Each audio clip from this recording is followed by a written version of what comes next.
They snap it quickly. They give to McNichols running to the left. The Jags hit him. They're going to hit him again. They're going to hit him behind the line. They turn him away, and the Jags are going to take over on downs. Great work by the Jacksonville defense. This is the Publix Tailgate Show. Publix Tailgate Show. JP Shadrick and Mike Dempsey have all the news and information you need to get you ready for today's game. The Publix Tailgate Show is brought to you by Baptist Health, Farah and Farah, Geico, and by TIAA Bank. Now to get things started, here are Mike Dempsey and JP Shadrick.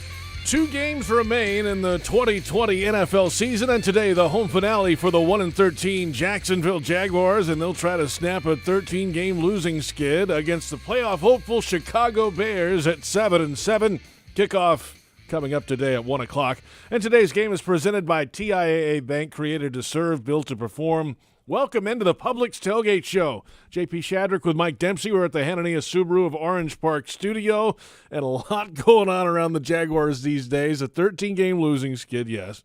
They moved into the number 1 overall pick next year, at least for the moment. We'll see what all eyes will be on the Jets game at 1 o'clock today as well. We'll keep you posted on that. There are GM interviews happening at the moment. That's a lot to deal with 2 weeks to go. Oh, yeah, JP, you're right about that. And the number 1 pick is the thing that's dominating Jaguar fans' discussions. I mean, all week long on Jaguars Today, that's all anybody wanted to talk about. Don't lose it now. I mean, you suffered this long, 13 losses in a row. Whatever it takes now that you find yourself in position to maybe turn this franchise around with what is believed to be a generational talent in Trevor Lawrence available at the top of the draft.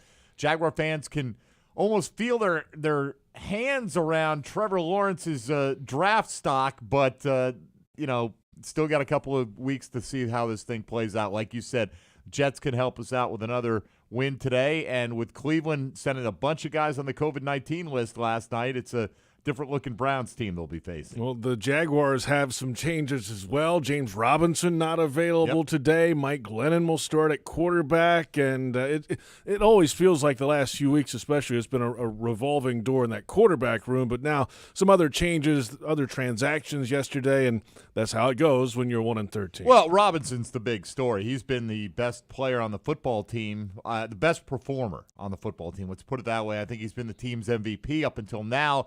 With apologies to Miles Jack, I think they've had the 2 best seasons, but not available today. He's been toughing it out. And look, the running game just hasn't been very good the last couple weeks, regardless, whether it's a combination of James Robinson being nicked up, but I think it's as much teams saying, look, this is the only threat that they have consistently on that side of the ball, and they've really ganged up to stop him in the last couple of weeks. We've seen more stuffs in the backfield than he's had on average most of the season. So Devine Zigbo, Daria Gunbawale will have to combine to see if they can get some kind of running game going today. Picture perfect day for football. Currently 46 degrees and sunny in Jacksonville, 57 the forecast temperature at kickoff time at 1 o'clock today. Let's get to today's top stories and start with the 13-game losing skid. But the Jaguars currently hold the number 1 overall pick in the 2021 NFL Draft. Doug Marrone set the tone for this week, though. He said this team is still trying for a winning result. Well, I mean, no one's advised me, anything different than to go out there and win. I understand, I guess from a standpoint of, I was young growing up and had a favorite team and, was excited to see where they were going to pick. So it's not something, Mike, that I look back and I understand. But, Jesus, we're trying to win.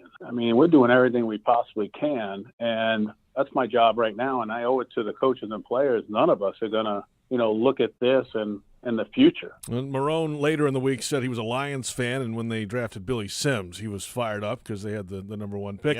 Yep. So that's the dilemma for Jaguars fans this week. Obviously, they understand, as you mentioned, the number 1 overall pick and what that could mean for the future. For head coach Doug Marrone and the players and coaches in the building, though, they can't worry about that. They're trying to get this winning result today. And I understand that. Look, coaches and players, nobody is saying that they should try to lose on purpose, right? You put what you put out there on the field, and those guys are going to go compete. The question I think Jaguar fans have is, should you shut down guys at this point who are not 100%? Now, James Robinson's legitimately hurt. I think he wants to play, and he's got some milestones that he's trying to achieve here. Yes. So, but at the same time, look, if the Jags weren't in position to get the number one pick, and they were out of the playoff race, and James Robinson's banged up with 2 weeks ago, you might see him shut down regardless. So, it's tough to know who's available because of what reason, but I don't think the Jag fans have any conflict in their mind. They want the team to secure the number one pick, whatever that takes. The overwhelming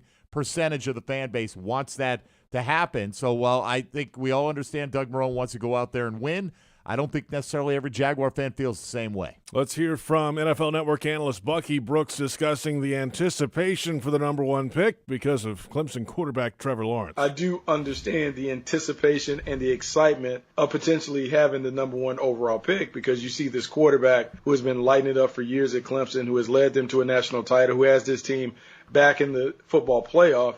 I mean, there is a level of intrigue because you're just saying, man, if you get a player like that, what could that do for the franchise as you think about this franchise having to undergo a rebuild? Bucky Brooks, the full conversation coming up in just a little bit, and this is only the beginning of this conversation. This will be whenever this becomes official at the end of the regular season, if it becomes official. That will dominate the talk from there until draft day. Look, here's the thing. If the Jags end up with the number one pick in the draft, there's no conversation. Trevor Lawrence is going to be the pick. He's going to be the number one pick in the NFL draft regardless of who has that pick, and at this point it can only be the Jaguars or the Jets as the Bengals beating Pittsburgh moved them out of contention for that spot. So you got two teams that would like to upgrade at the quarterback position, and barring some kind of catastrophic injury to Lawrence between now and the draft, he will be the pick. I don't think there's any question about it. Let's get back to this year's Jaguars quarterback room, and there was a competition this week with a 1-13 record. Offensive coordinator Jay Gruden said they were looking more than just at this week during the competition between Glennon and Gardner Minshew. Yeah, it's unique. I think really you have to look at the body of work that both these guys have put together through training camp and on to now. And then we have to evaluate their games as we go on and see how they're doing in practice and see who gets the game plan a little bit more soundly, I guess. I don't know. I think really it'll be up to Coach Marrone, and we'll have some input as a staff, and hopefully the players will have some input on the practice field. And if somebody's throwing the ball a lot better than the other, then we got to go with the guys throwing the ball better. Gardner Minshew explained Wednesday's practice. Yeah, it was good, man. Competition always makes you better. Today it was like a walkthrough day. I started off really good. My cadence was good. And then Mike was breaking the huddle really well by the end of the day.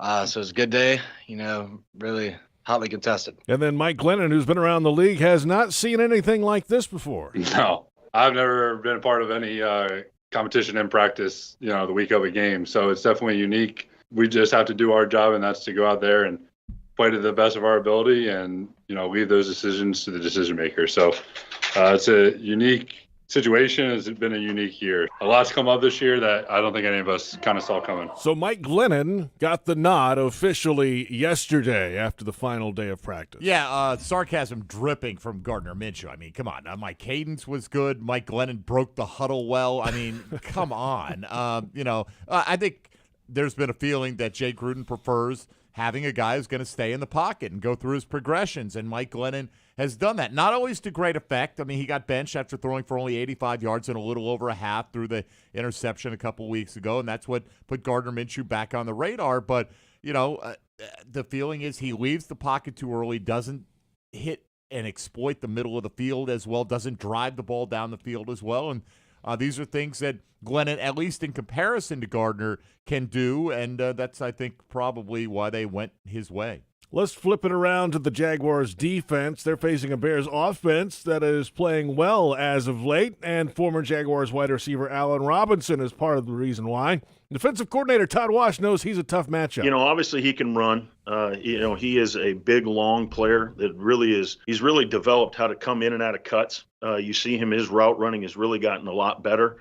He's been gone for a while, but you've seen the maturity in his game get better and better. The quarterback likes to go to him. So obviously we got to do some things to try to take care of him. If it's doubles, if it's clouding him, whatever we need to do, because he's their go-to guy, especially when they get down in the high red and the red, they really like to go to him. So we got to know where he's at on the field at all times. But he isn't a very explosive wide receiver, and he's a matchup nightmare one-on-one. Everybody is familiar with Allen Robinson around here, of course. Mitchell Trubisky has come back into the lineup at quarterback for Chicago and has played well lately, and the running game is going. David Montgomery, the last month or so, has really performed well. They've had a lot of favorable unusual matchups, but Montgomery's exploited them, and he's one of the hottest running backs, if not the hottest running back in the league right now when you consider the month period of time. And he's right up there with the likes of Derrick Henry and some others.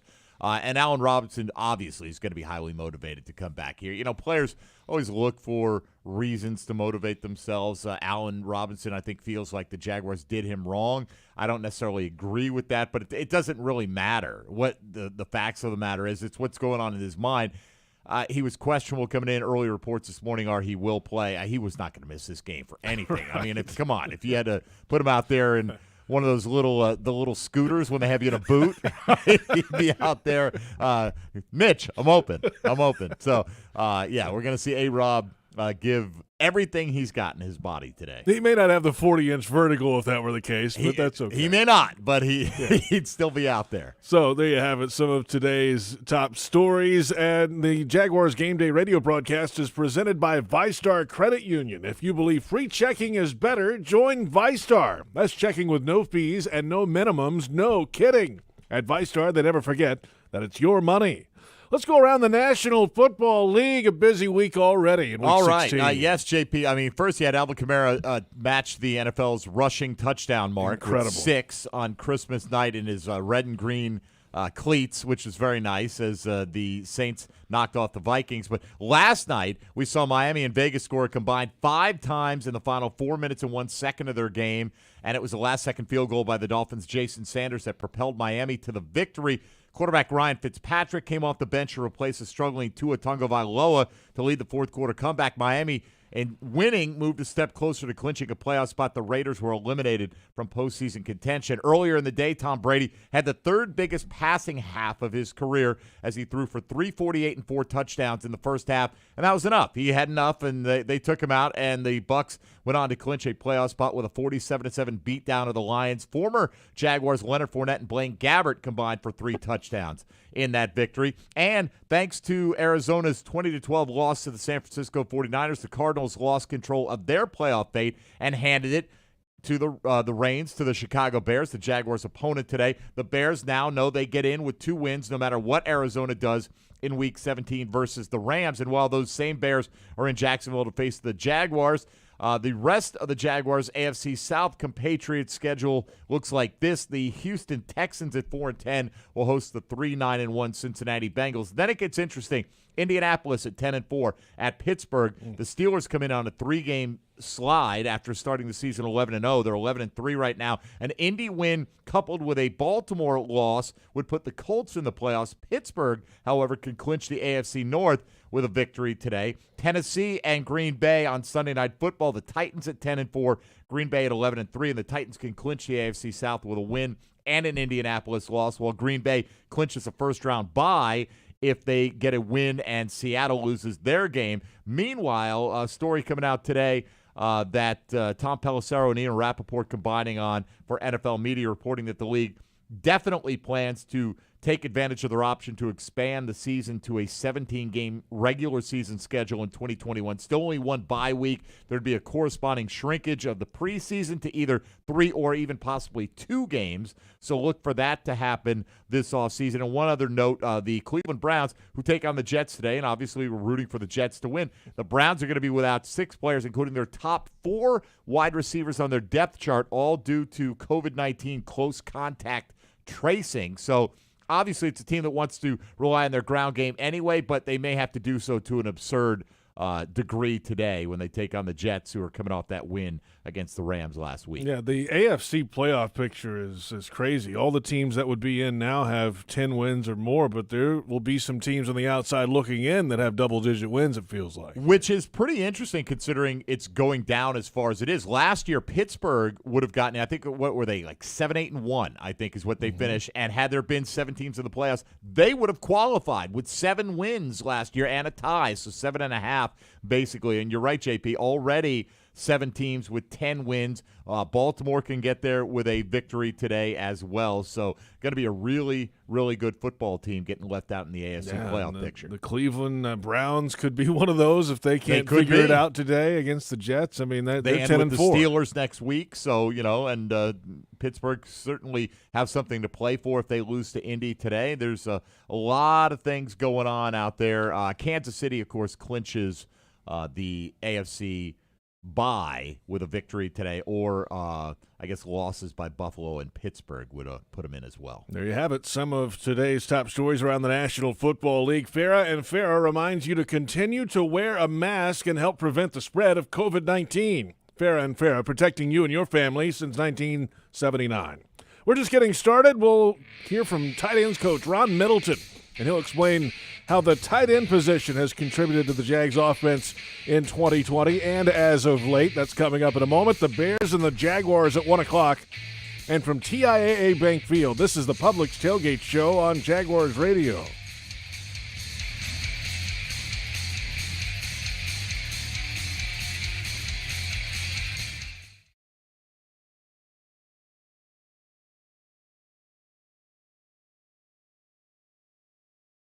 Dreamfinders Homes has a simple commitment to their home buyers. Deliver unsurpassed quality, uncompromising value, and an extraordinary level of customization you simply won't find with other home builders. With over 40 communities to choose from, you'll find a location you love and the home of your dreams. Dreamfinders has townhomes, single-family homes, and custom estate homes starting from the high 100s and a wide selection of move-in ready homes. Quality, value, customization. That's the Dreamfinders difference. Call 904-738-0165 or online at dreamfindershomes.com. Dreamfinders Homes, the official home builder of the Jacksonville Jaguars. Prices subject to change without notice. Equal housing opportunity.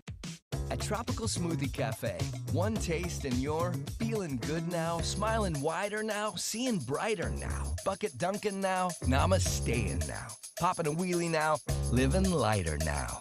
You're on Tropic Time now. And on Mondays, try our Jaguars Duval Delight Smoothies for $2.99. And you're roaring louder now, end zone dancing now, sipping spirit now. You're on Tropic Time now at Tropical Smoothie Cafe.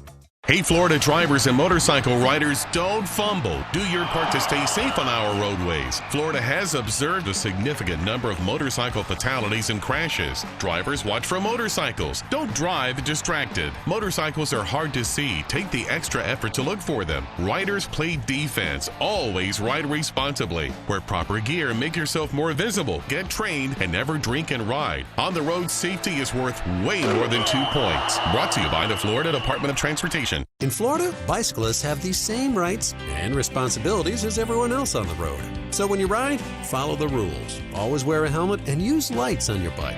And drivers, watch for cyclists. Give them space to ride. And don't forget, when making that right on red, look to your right first to see if a cyclist is approaching in the bike lane. We all have a responsibility to keep ourselves and each other safe. Alert today, alive tomorrow.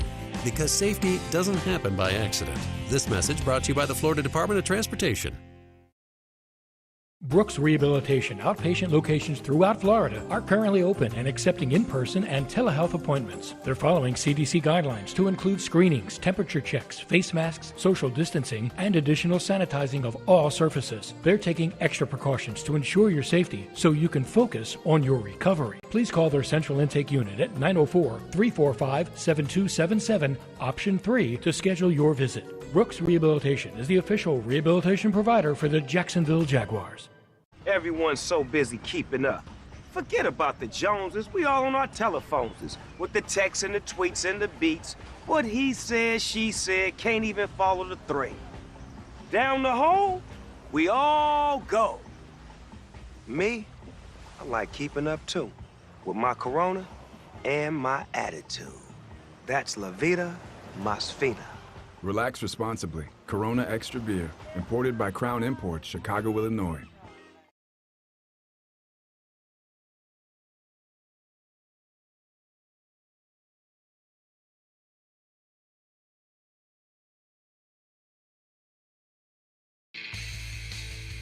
This portion of the Publix Tailgate Show is brought to you by your Southern Ford dealers. And welcome back, JP Shadrick with Mike Dempsey from the Hanania Subaru of Orange Park studio at TIAA Bank Field. The Bears and the Jaguars coming up in Week 16, a 13-game losing skid for the Jags. They're trying to snap it today. There's a lot going on, obviously, outside the building around this team with the GM interviews happening. More reports today of other candidates popping up now, and we'll hear about those, I'm sure, in the next week or two as well. That's only just begun, it feels like. And then, as we said earlier, we'll keep an eye on that Jets game today, with draft order and everything on the line. But this Jags team going up against the Bears today. The Bears are playoff hopeful at 7-7. Let's hear from tight ends coach Ron Middleton. You know, this team has been looking for a franchise tight end for a long, long time around here, and they haven't really been able to figure out that position. They got Tyler Eifert in here in the offseason. And let's hear from Ron and see how Eifert has played this week. The last month or so has been pretty productive for Eifert. We'll hear about the rest of the group as well from tight ends coach Ron Middleton. Let's start with 2 weeks to go, a 13-game skid, and trying to keep guys going down the stretch here. Not worry about all the outside noise. There's plenty of that, we know.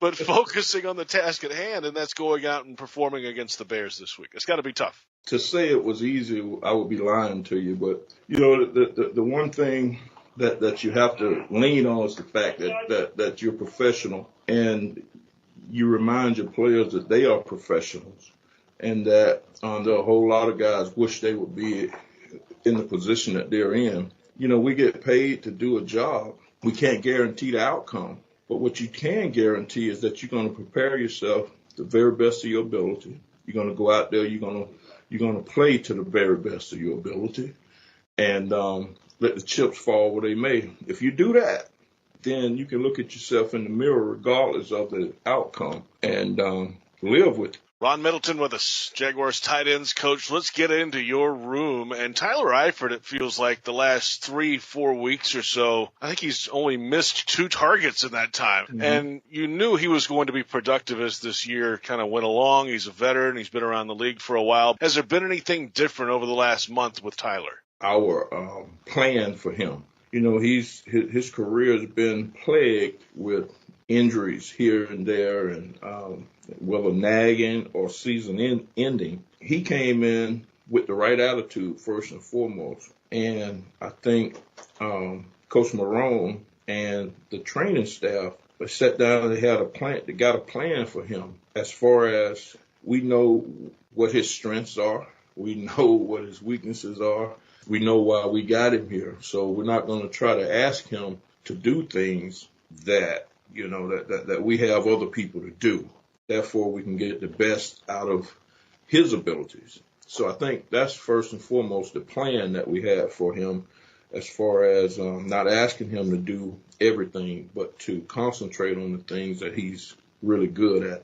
And it's worked out. You know, he's comfortable. He knows his role. I guess I went the long way of saying that he plays his role. He's playing his role, and he's comfortable with that. If we ask him to do a couple things here and there that everybody's not expecting him to do, he has over-delivered in every phase, in my opinion, yes. Ron Middleton with us, Jaguars tight ends coach. James O'Shaughnessy came into the year with the knee thing, trying to work his way back to productivity. We're seeing him on the field a little bit more as of late. I mean, it's been a difficult year for most everybody, but tell us about James and how his progression has gone now to this point. You know, he's not 100% healthy yet. He's still working, but he's out there busting his butt. I think he's done some good things for us this year. Can't wait to see him completely healthy, to see where he can go from there. You got some young bucks, Eric Saubert, tight end. He's a third-year player. And then Tyler Davis is really the youngster. He was out there holding last week of all things, and the strangest of circumstances. But will those guys get any time? Or is it one of those where it's kind of a little late in the season here? Well, you know, Eric, when we lost Bruce, our fullback, Eric stepped up. You know, he came to me and said, "Hey, Coach, I can play that fullback spot." I'm like, "Man, get out of here! You're narrow hip, but you don't want to." He said, "No, Coach." And I tell you what, he has done extremely well at the fullback position. I told him today, I said, "Hey, man, that's what separates you from everybody else. So you can play that fullback position. Now we're not gonna just overdo it with him back there, but to sprinkle him in enough 5 or 6 snaps a game at that spot, he's done really, really well at that fullback spot. Tyler is the arrow is still up on Tyler. I think the injury set him back a little bit way back, and we got to remember he's still learning the position. But as far as size and speed and strength, I mean, he's going to develop into a productive tight end in this league. It just hadn't all clicked for him yet. And, converted quarterback, that's what he did in college. He held the ball in college, he was a holder. So glad he was here to be able to do that with us not having Cookie out there. So he came through big time for us last week. Ron Middleton, tight ends coach for the Jacksonville Jaguars, been around here for a long time now. And, the last month or so, as we mentioned there, Tyler Eifert, I think he's missed 3 targets in the last month of the balls that have been targeted to him. But it still feels like there's something missing at the tight end position. Yeah, Josh Oliver. I mean, honestly, all right, Yeah. he had what everybody described as an amazing offseason in terms of getting himself ready to play this year, and then he gets hurt and he loses another year. So that's 2 years with nothing out of a third-round pick for the Jaguars, who we've seen glimpses of him, JP, on the practice field, and he's an interesting athlete in today's game where you split the tight end out from the formation and run him all over the place. He looks like he could be one of those move tight ends that could really be an impact in the passing game, but we just don't know at this point, and I don't think you can count on it. It's nice that Middleton feels like Eifert's given him everything that they expected out of him, but they need more. They need a real playmaker at that position going forward. And going through just an interesting note about the past for rookie Tyler Davis, who was out of Georgia Tech his last year, played at UConn before that. He was one of a fairly – he wasn't highly recruited. He was a highly ranked recruit out of high school as a quarterback in 2015, the same recruiting class as Gardner Minshew. And in some different services was, in fact, rated higher back then, which is odd as a quarterback position. But, time happens, life happens, and position changes happen too. Probably more than one Jaguar fan wishes they'd give him a shot at quarterback over the last couple weeks. Well, then.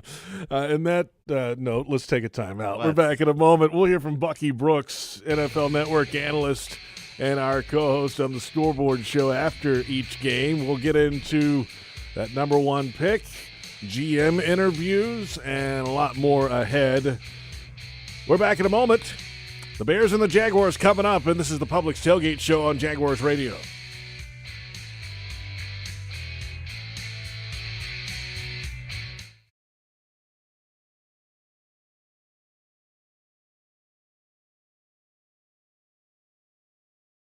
If you've ever been in a vehicle crash, then you know the impact caused by a collision. Now imagine the force of a crash so great, people are killed. My name is Eric. I sat behind the wheel and drove drunk. I caused a crash that killed 2 young women, Megan and Lisa. Now, I sit alone in my jail cell. Megan and Lisa were taken forever, and their families and friends were left devastated. Don't drink and drive, and remember our roadways are connected to our families. This message brought to you by the Florida Department of Transportation. You're working from home. So how do you connect with coworkers and clients? With RingCentral, the #1 global communication solution for business. RingCentral makes talking, texting, collaborating, and video calls easy. And it's all on one platform. And when we say everyone should be connected, we mean it. It's why we're giving RingCentral free to educators, health providers, and nonprofits. Learn more at ringcentral.com. Welcome to the new RingCentral. Hey, Florida drivers and motorcycle riders, don't fumble. Do your part to stay safe on our roadways. Florida has observed a significant number of motorcycle fatalities and crashes. Drivers, watch for motorcycles. Don't drive distracted. Motorcycles are hard to see. Take the extra effort to look for them. Riders, play defense. Always ride responsibly. Wear proper gear. Make yourself more visible. Get trained and never drink and ride. On the road, safety is worth way more than 2 points. Brought to you by the Florida Department of Transportation. Hi, folks. Frank Frangie here for the best barbecue in town. That is Bono's. Head to Bono's today. 15 locations on the First Coast. and 6 more at TIAA Bank Field. You see, Bono's is the official barbecue of the Jacksonville Jaguars. You want great barbecue, you want Bono's. Plenty of parking, clean family restaurants, and oh, by the way, the best barbecue you have ever had. So if you want great barbecue, head to Bono's today, the official barbecue of the Jacksonville Jaguars. Jaguars fans, Brian Sexton here. I've discovered something that will take your tailgates to the next level this football season. Bernie Grills. You've never seen anything like these portable all-wood grills. Bernie's are convenient, affordable, and simple to use with no messy cleanup. Bernie's real alder wood flavor makes burgers and brats taste delicious. I grilled some steaks on mine the other night, and they were incredible. So get your Bernie Grill for the next game at BernieGrill.com or at Amazon. Bernie Grill. Light. Grill. Done. Headquartered right here in Jacksonville, the CSI Companies is one of the fastest growing staffing firms in the nation. As a proud partner of your Jacksonville Jaguars, CSI knows how important it is to find the right people for your team. See why some of Jacksonville's top companies choose CSI for their staffing needs. Visit thecsicompanies.com or call 800-582-0828 today. That's 800-582-0828 for the CSI Companies.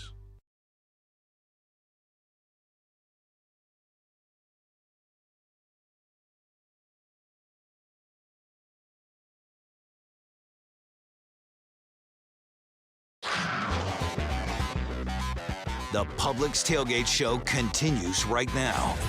Welcome back. JP Shadrick with Mike Dempsey from the Hanania Subaru of Orange Park studio at the bank in Jacksonville. The Bears and the Jaguars coming up in the home finale today at 1 o'clock. Today's game presented by TIAA Bank, created to serve, built to perform. And the Jaguars had plenty of transactions over the last few days, including signing another punter. Dustin Colquitt is now a member of the Jacksonville Jaguars. Logan Cook is on the reserve COVID-19 list still. We saw last week's punting issues. Aldrich Rosas had to stand in and punt a couple of times. He had one slip through his hands and still got it away. Tyler Davis was basically activated to hold in last week's game. We mentioned Tyler a moment ago. That's a lot of change on the special team side, even again today. Yeah, Rosas, that was actually a really good play. I mean, here's a guy who is not used to catching long snaps, right? And so it goes through his hands, and that's not the good part of the play. But he chased that thing down. He was like 30 yards behind the line of scrimmage and still got off like a 35-yard punt, which was pretty impressive, all things considered, in the face of a guy bearing right down on him. So hopefully, I mean, the Colquitt family has produced a lot of high-quality punters in their time, so I'm sure Dustin will be the better option. Like a circus act, the kicking Colquitts, right? Yeah, they are kind of like a high-wire trapeze group, JP. Let's hear from Bucky Brooks, our co-host on the Scoreboard Show after the game. Also, Jaguars Happy Hour on Wednesday. Plenty to discuss with Bucky, including the number 1 overall pick, some early GM interviews, and much more. NFL Network analyst and Jaguars Happy Hour co-host, Jaguars Scoreboard Show co-host, Bucky Brooks joining us now. And Bucky, thanks for taking the time. You know, it's a strange week, obviously, in Jaguars Twitter land and on Sports Talk Radio and local media here in Jacksonville. You know, there's a fan base that loves to see Trevor Lawrence on the television screen and in the stadium, but there's a football team, players and coaches that want to snap a 13-game losing skid. That's quite a balance to deal with this week. Yeah, it is a balance, and it's a balance because it's a bit of a distraction from the coaches, because the coaches and the players, they obviously want to win. No one wants to, endure 13 straight losses and potentially looking at 14. And so as a coach and as a player, you're doing everything in your power to put yourself in the winning column. That said, you're looking around the fan base and, even in the front offices, like there's a bit of excitement because you see what could potentially be around the corner. And what's behind door number 1 is a terrific prospect, a guy who is a transcendent talent and a game changer.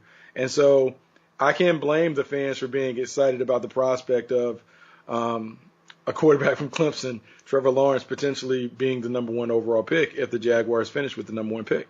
Well, Bucky, there's all this talk about, you know what, bench guys, tank, do it right, but that's unethical. You have to go play the game still at some point because that would affect the Bears in the NFC playoff race as well. There's a lot going on here with that game. So you want the pick, sure, but you go out and play. It just happens that this team's probably not good enough to win anyway. We saw what happened last week when everybody was out there. Yeah, and the thing I think that's scary about it, right? Because you can sit here and say they're not good enough to win, but we're seeing any given Sunday, any given Monday. We sat there and saw the Jets knock off the Rams. We saw the Cincinnati Bengals pummel the Pittsburgh Steelers, and so you just don't know.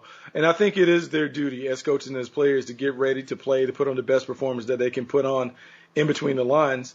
And you just kind of have to see what happens. But I do understand the anticipation and the excitement of potentially having the number one overall pick, because you see this quarterback who has been lighting it up for years at Clemson, who has led them to a national title, who has this team back in the football playoff. I mean, there is a level of intrigue because you're just saying, man, if you get a player like that, what could that do for the franchise as you think about this franchise having to undergo a rebuild? It's a huge piece, of course. There's still a lot of other things to do, but you get that quarterback, and it changes a lot. Bucky Brooks with us, NFL Network analyst. Speaking of quarterbacks, this football team this week had a quarterback competition in Week 16. Mike Glennon and Gardner Minshew. I don't think I've ever heard of that, especially on a 1-13 football team. Yeah, no, I've never heard of that, and I don't know how you do that in practices that are scripted and those things. But everybody's always under evaluation. I think for Doug Marrone, he's trying to figure out, man, who is the best guy that can give me an opportunity to win.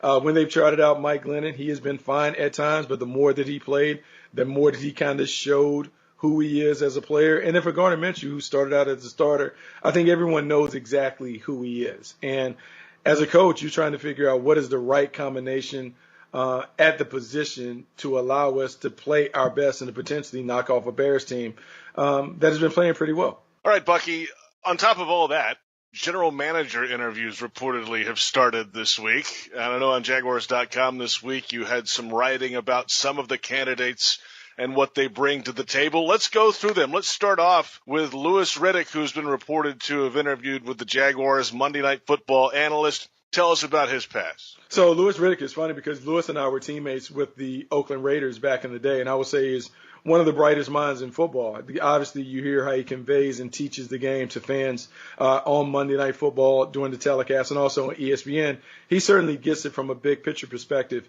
He has been influenced the right way, having played in Cleveland under Bill Belichick and Nick Saban. He understands how football should be played. He is more the type that will lean towards an old school tent in terms of smart, fast, physical football. He wants to have a team that is strong down the middle. And I think he has said that on numerous occasions when he's had the opportunity to talk about team building on TV. And so he is obviously someone who has worked in a couple of different front offices, the Washington football team, the Philadelphia Eagles as a pro director. And so what he doesn't have in top end experience, he makes up for in his expertise and how he's been influenced by those who have been very, very successful in the league. Next name up, Trenton Baalke. He is the in-house option, at least at the moment, the interim GM right now. He came on in January of this year. We know his track record with the 49ers. They had some success when he was there. Yeah, he had a lot of success. He is a guy who kind of worked up the ranks as a scout. He has been with a few different organizations, the Jets, Washington, before making his way to San Francisco. Really worked with a guy that I'm really familiar and fond with, and that's Scott McCloughan. And they built that 49ers team into a juggernaut. You see some of the picks and some of the things that they were able to do, the way they played. They certainly were a star-studded group who had a lot of success. And I think if he had an opportunity to really put his input on the Jacksonville Jaguars, I think you would see some of those things play out. Big and strong in the trenches, defense that really has pass rushers that's able to control it, fast at the second level on defense. And then if you flip the offense, playmakers, running game, quarterback that's dynamic, he understands how to build that. And so if he had his opportunity with all the picks and the things that are set up for whoever takes over the role, he certainly would be able to build this team in the vision of a fast physical football team that should have a lot of success.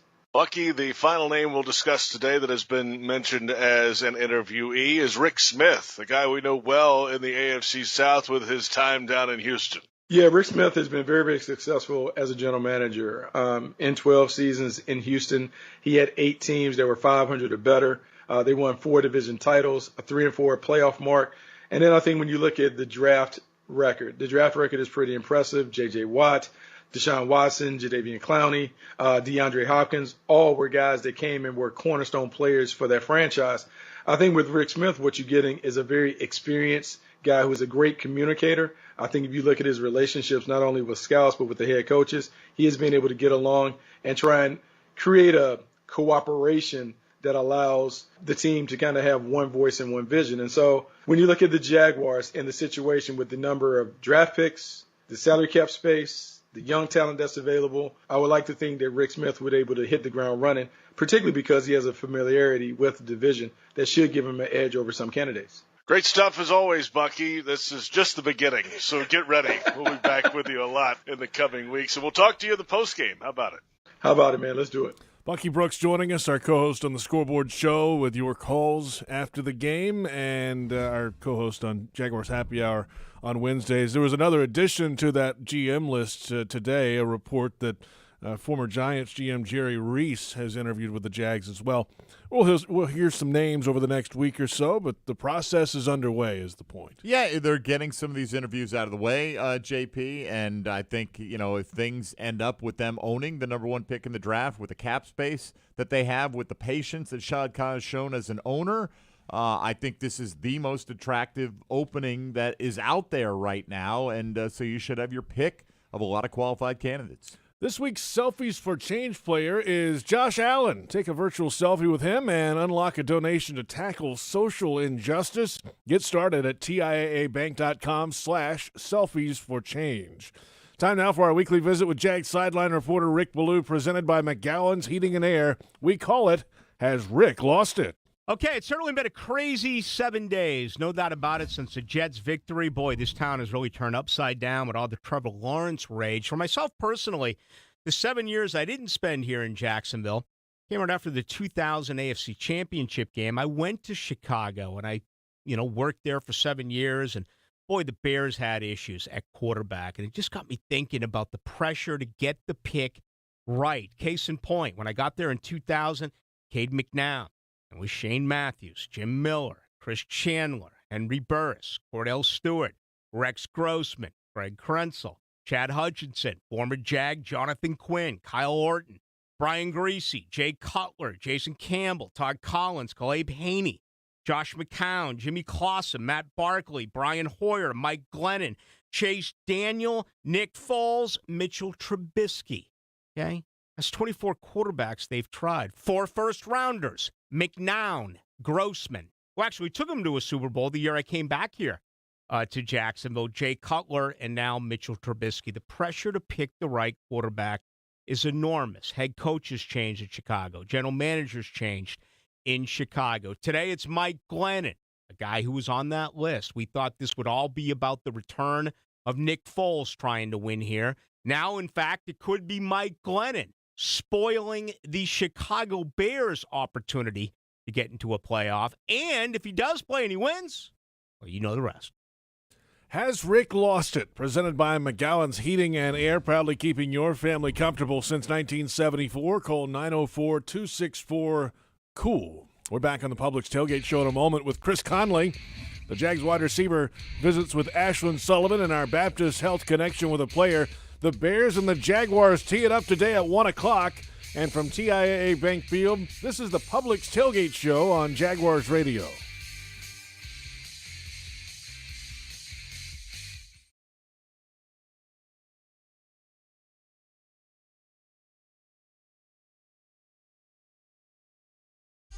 Committed to the team. Committed to the mission. At Navy Mutual, we're committed to providing high-quality life insurance to members of the military and their families. So our policies have no fine print and no military service restrictions. We don't work on commission. We're nonprofit, so we pass the savings along to our members. Because at Navy Mutual, our highest commitment is to you. Visit NavyMutual.org. Navy Mutual, insuring those who serve.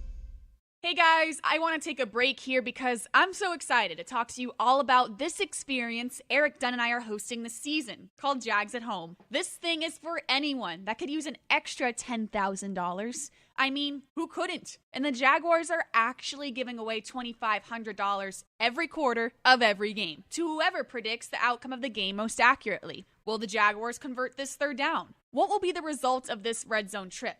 If you think you know football and the Jaguars, why are you letting other people take this money that should be yours? It's not like if you top the leaderboard, you have a chance to win. If you top the leaderboard, you will win $2,500 every quarter, every game. Seriously. So when you're watching the game every week, visit jagsathome.com on a mobile device, tablet, or even a desktop, and come get this money. Even better, you get to hang out with me and Eric Dunn while we chat it up during breaks. Again, that's jagsathome.com. We'll see you there.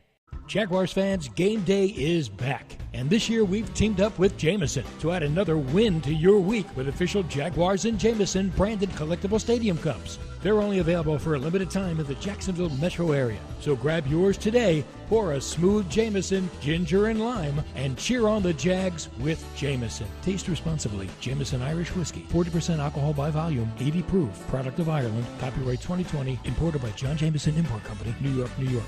Hey, Florida drivers and motorcycle riders, don't fumble. Do your part to stay safe on our roadways. Florida has observed a significant number of motorcycle fatalities and crashes. Drivers, watch for motorcycles. Don't drive distracted. Motorcycles are hard to see. Take the extra effort to look for them. Riders, play defense. Always ride responsibly. Wear proper gear and make yourself more visible. Get trained and never drink and ride. On the road, safety is worth way more than 2 points. Brought to you by the Florida Department of Transportation.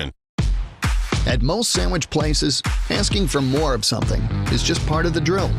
But what if you never had to ask for more? What if more was just a given? At Daly's, more is what our sandwiches are built on. More meat, more cheese, more veggies, more quality, more taste. All for a price that's anything but more. Sandwiches from Dash, made fresh. Daly's.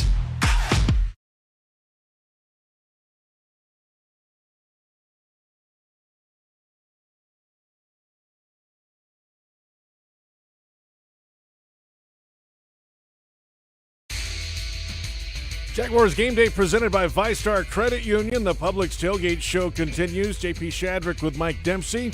The Bears and the Jaguars coming up at 1 o'clock today. And I tell you every week, Mike, to keep your hands off my Crystal Chicks. You have your own bag. I do. But I try to eat them fast and then get yours. But it doesn't usually work. No, it normally does. Look at me, of course. No, come on. I love Crystal Chicks. Just a couple. You know, they'll tide you over. It's a great game day tradition we have. It really is. Of Crystal here in the studio. And it could be part of your game day tradition as well. Crystal drive-thrus open 6 a.m. to midnight, and restaurants are offering delivery through Uber Eats, DoorDash, and Grubhub. Time now for the Baptist Health Connection with a player. This week, it's wide receiver Chris Conley visiting with Ashlyn Sullivan. With wide receiver Chris Connolly. And Chris, it's been a pretty unique, interesting week around this team. Obviously, the fans are excited that they're number one right now in draft order, and you guys are doing your job in trying to win a football game. So do you pay attention to that? Do you tune it out? How do you balance that this week? You do your job. You control what you can control. You go out there and you try to win a football game. Obviously, you can't blame the fans for wanting a high draft pick. This is something that they've been invested in for a long time. And the prospects of getting that kind of talent on the team is big. And so you don't blame them for that. But at the same time, you as a player got to realize that your priorities are different. What you put on tape has a bearing on your career and what happens with your family and where you're going to be that next year. So as much as you are excited for the fans and the prospects of their future, you got to live in the now. And you got to think a little bit selfishly. You got to go out there and you got to try to win because your livelihood depends on it. You mentioned putting good things on tape, and with there's 2 games left in this season, is there a bit of a sense of urgency to make that one more player have a really good last 2 games to really tape off that tape? For sure. You always want have the right things on tape. And regardless of how things are going, I think there's a big deal and emphasis that in this league that's put on who is this person when things aren't going well? Who is this player when they've had a couple of bad games, when they've had a couple of bad plays, or when they've been doing everything and things haven't been going the way that they would like? Who are they? When the storm is raging on around them, who are they as a player? And that's a very big deal, and something that a lot of guys around here, older guys, have been trying to tell younger guys. If you change and you become someone different when things aren't going well, the league takes notice and it doesn't bode well for your future. And a little more lighthearted, we're getting in the Christmas spirit here. What does Christmas look like to a football player? Is it a normal day of work? Can you celebrate a little bit? What is it normally like for you? Normally, every year is a little bit different depending on where the team is and what's going on. Sometimes you have a half day where you come in and you practice in the morning, you get done really early, go home and spend it with family. This week, we're actually getting some of our work knocked out a little bit early so that we can spend the day at home with family. But it's always interesting. It's always unique because you're playing during the holiday season, whether it's Thanksgiving or Christmas. You're always preparing for a game. So sometimes it's a little bit more difficult to get your mind completely on family or completely on football because there's so much stuff going on. It's a balance. Chris Conley, Jaguars wide receiver. And yes, the Jags had Friday off, Christmas Day, and we're back to work yesterday in preparation for today's game. Wonder if they watched Wonder Woman. Did you? Yeah. And? A lot of people did. It was okay. Okay. Not as good as the first one. I just Appreciate thought it was a big movie drop on Christmas Day. I didn't expect a movie review there, but we'll go let's roll that with might it. have been among the things they did on their day off. It's possible, right? I would imagine some of them did watch it. I'm not on that list yet. I haven't watched it. All right. Do you have HBO Max? No. Well, there you go. Well, I guess Might I'm have to out. wait a while, or you need to go to the movies. Yeah, maybe I do. Let's get into our weekly visit with Jaguars Director of Player Development, Marcus Pollard. He takes us inside the team each week, this time headed into Week 16. Each week on the Publix Tailgate Show, we visit with the Director of Player Engagement for the Jacksonville Jaguars, former NFL tight end Marcus Pollard. Is holding it down. As always, JP. Always. You never fail to. We always appreciate the holding down that you provide, and you continue to do it with 2 weeks to go in the regular season. This week, the Chicago Bears are coming to town. They're playoff hopeful. The Jags, unfortunately, are not. They are 1-13, and there's a lot of noise around this team this week, obviously, after losing another one last week, the Jets winning one, and the fan base wants the number 1 overall pick. Inside that building, though, coaches and players don't think like that because that has nothing to do for them for the 2 weeks ahead here. That's correct, JP. You know, when you have a situation like we're in, sitting here 1-13 with the opportunity to get the first pick, you couldn't tell me that the players in the locker room for the Jets in that game against the Rams felt like we're going to go out and tank this game because we want to get the first overall pick. In this building, we get paid to be competitors. We get paid to go out and compete. We get paid to go out and win football games. And that's the mentality you have to have with this club. And I think that's what we're doing. Coach Marone did a great job this morning, encouraging our guys this whole week really about things that we need to do to be successful and win this game. They've been close a bunch. I mean, 6 losses within 1 score? I mean, that's a little earlier in the season. The attrition, it feels like, is catching up a bit now. Guys are banged up. Guys are coming and going on. I think there's a chance you could have the 80th player play for this. That's an incredible number. It's the second most in league history. That is a lot to deal with. That is a whole lot to deal with. You got the pandemic, and then you got players being hurt. You got, COVID list. And so to have all these players in all these different situations and to still be fighting and battling, to me, it says a lot about our head coach and our organization and our players to continue to go out and fight each and every week, no matter what the situations look like. Is to keep working and keep grinding. And that's what we're doing. We're working and grinding every day. Marcus Pollard with us. Now, when the team's 1-13, there's not necessarily a quarterback controversy because things just aren't going well in general, but there is a quarterback competition, according to head coach Doug Marone. Glennon and Minshew are splitting reps in practice this week to get ready for this Sunday's game. That throws a whole new wrinkle in the offense as well. That has to be a little challenging in Week 16, right? Yeah, it is. It is. For guys that's standing around watching, for guys that's on the team, for the staff and everybody watching, it's like, what are we doing? You don't see that very often, in NFL season, especially in week 16 where you're splitting time between two quarterbacks to figure out which guy you're going to go out and play with. So, to our fans, we can understand why you guys may feel like, hey, we got the first overall pick. We can get this quarterback who could be the future of the Jags. Well, right now we're thinking about winning a game, and that's what we have to do. Let's focus on the two guys that can help us do the best to help get a win, Sunday. And so let's see what happens. James Robinson was not voted to the Pro Bowl. I talked to Fred Taylor. We're going to hear from him coming up in the final hour before kickoff, on Countdown to Kickoff. And guess what? He's not happy about it either, Marcus. Fred T knows what a great running back should look like. And I think for what James accomplished this year, man, I think it would have been just cherry on top to have him be a part of the Pro Bowl. But I know James well enough to know that, he's not resting, hanging his hat on making the Pro Bowl. He wants to be the best football player he can be. And I think James is off to a great start with things he accomplished this season. Okay, Marcus, we have the Coach of the Year coming up in high school football. We do. And we had a great First Coast appearances in the state championship this year. We had several teams that made it to state, which is great for our First Coast athletes. And hats off to all those coaches and players that made the playoffs and that, represented Jacksonville very well. Happy holidays, Marcus. Talk to you next week. Holding it down on Christmas Day, Christmas week. Marcus Fowler, Director of Player Engagement, and the Whataburger Coach of the Year in Jacksonville area high schools is Adam Geis of Sandalwood High School. And the Saints made it to the 8A semifinals this year at state, and in a season where there wasn't any weight room or off-season training. And he said that his kids were doing Rocky-style training. I'm sure that means going to Siberia, right? I would imagine carrying a big log through the snow. Yeah. Why not, of course. He's been there, of course, for 18 years at Sandalwood and believes his job is not just being a coach. They're developing young men for their tomorrow. Congratulations, Adam Geis of Sandalwood High School, the Whataburger Coach of the Year here on the Publix Tailgate Show. We're back in a moment. The second hour of the Publix Tailgate Show is right around the corner. We'll get to the top stories. We'll hear from Tony Baselli, Jeff Lageman, plenty ahead of this Jaguars-Bears matchup in Week 16. This is the Publix Tailgate Show on Jaguars Radio.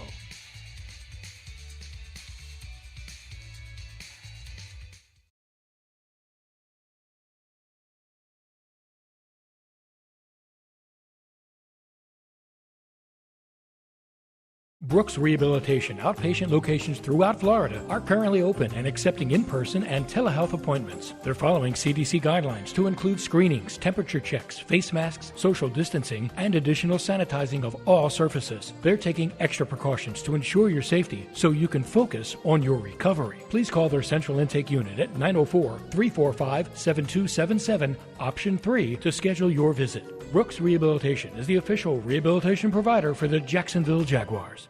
Hey Jaguars fans, are you ready to talk some trash? Well, nobody talks trash quite like Waste Pro, the official waste service and recycling partner of the Jacksonville Jaguars. Specializing in residential and commercial solid waste and recycling collection, processing, and disposal, Waste Pro is equipped to handle all your recycling and garbage removal needs. For service, call 904-731-7288. Waste Pro, caring for communities and caring for Jacksonville. Hi, I'm Tito Beverage, founder and master distiller at Tito's Handmade Vodka. In 1997, we became the first micro distillery in the state of Texas, and we're still making the same smooth stuff after all these years. We're still cooking in a pot still, working with our dogs by our sides, having fun and tasting batches, and I'm still wearing the same hat, even after all these years. Head over to Tito'sVodka.com to learn more about what else we're doing the same. Cheers. 80 proof Tito's Handmade Vodka, distilled and bottled in Austin, Texas. Tito'sVodka.com.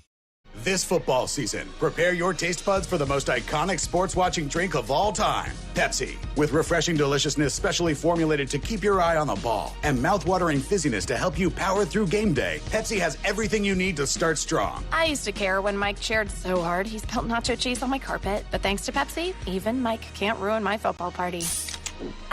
So this football season, make Pepsi your go-to game day drink because it's the only drink made for football watching. Pepsi, that's what I like. Hey, Florida drivers and motorcycle riders, don't fumble. Do your part to stay safe on our roadways. Florida has observed a significant number of motorcycle fatalities and crashes. Drivers, watch for motorcycles. Don't drive distracted. Motorcycles are hard to see. Take the extra effort to look for them. Riders, play defense. Always ride responsibly. Wear proper gear. Make yourself more visible. Get trained and never drink and ride. On the road, safety is worth way more than 2 points. Brought to you by the Florida Department of Transportation. If something's been hurting, aching, or bothering you, don't ignore it any longer. It's time to take care of your health again. It's time to make an appointment with a Baptist Health primary care doctor or specialist. Call 904-202-4U to schedule a virtual visit or see a doctor in person at a Baptist Health location. The time for better health is here. Call 904-202-4YOU or visit getbetterjacks.com.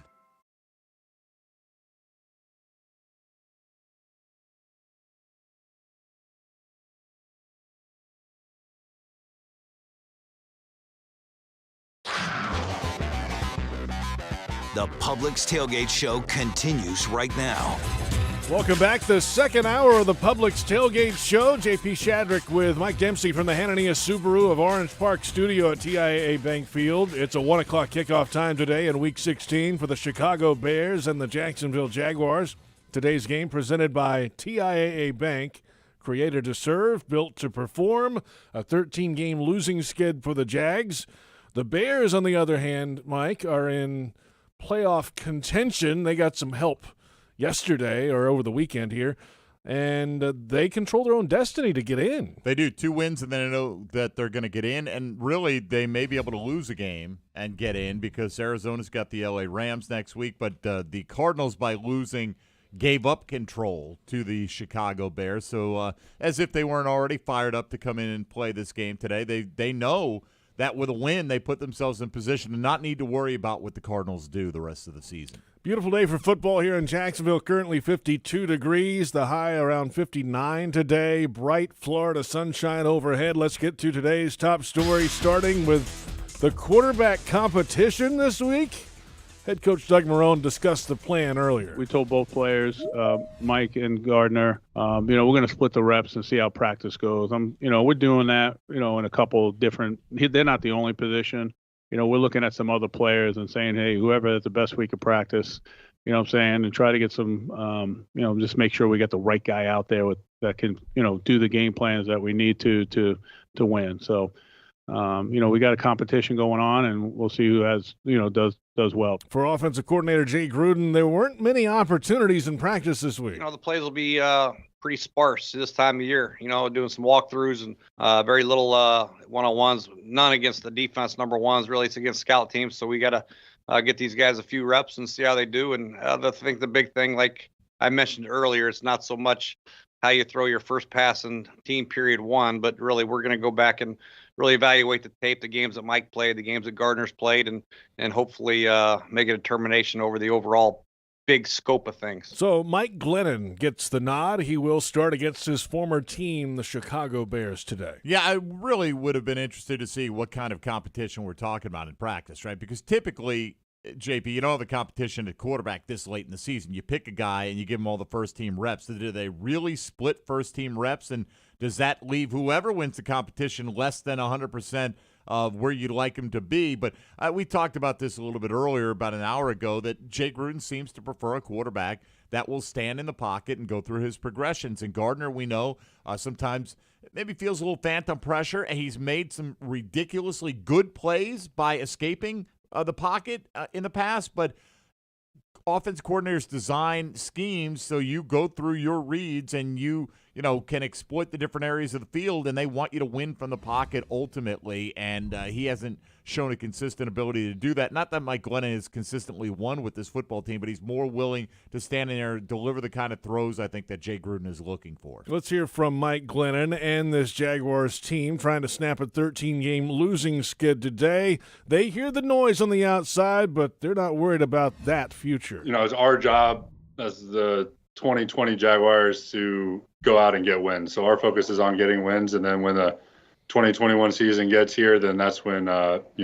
that can shift the focus. The fans are kind of lifers. We're all, or not all, but a lot of us are on kind of one year deals. So, you never know where you're going to be. So you always have to put your best foot forward. And, so our focus is on the present this week rather than what's going to happen with the draft. We also heard this week from NFL Network analyst Bucky Brooks, our co-host on the Scoreboard Show in the postgame, as the players and coaches, they must prepare and do their job to the best of their ability each week. Any given Sunday, any given Monday, we sat there and saw the Jets knock off the Rams. We saw the Cincinnati Bengals pummel the Pittsburgh Steelers. And so you just don't know.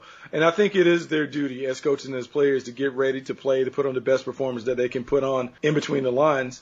And you just kind of have to see what happens. We've talked about it all week. You guys certainly have talked about it all week on Jaguars Today. That is the balance. Inside the building, players, coaches, they're trying to snap a losing streak. Outside the building, it is Trevor Lawrence fever, it feels like. It is, and there may be many in the Trevor Lawrence fever camp that are not going to, accept any reason why the Jaguars excel, but I think Mike Glennon said it. I mean, look, these guys are not guaranteed to be back here. They want their careers to continue. They're not caught up in this, and they shouldn't be, JP. That's not their job to worry about, particularly the quarterback. Hey, let me go out there and lose a game so this guy can take my spot. I mean, it doesn't work like that. So players are wired differently. We saw it last week when the Jets won. Mekhi Becton, the rookie offensive tackle, I don't want to step too far in talking about the fans that wanted them to lose weren't real fans. I think what they are fans that want the good for the long term of a franchise that suffered for a long time, much like the Jaguar fans. They're not rooting for them to lose maliciously.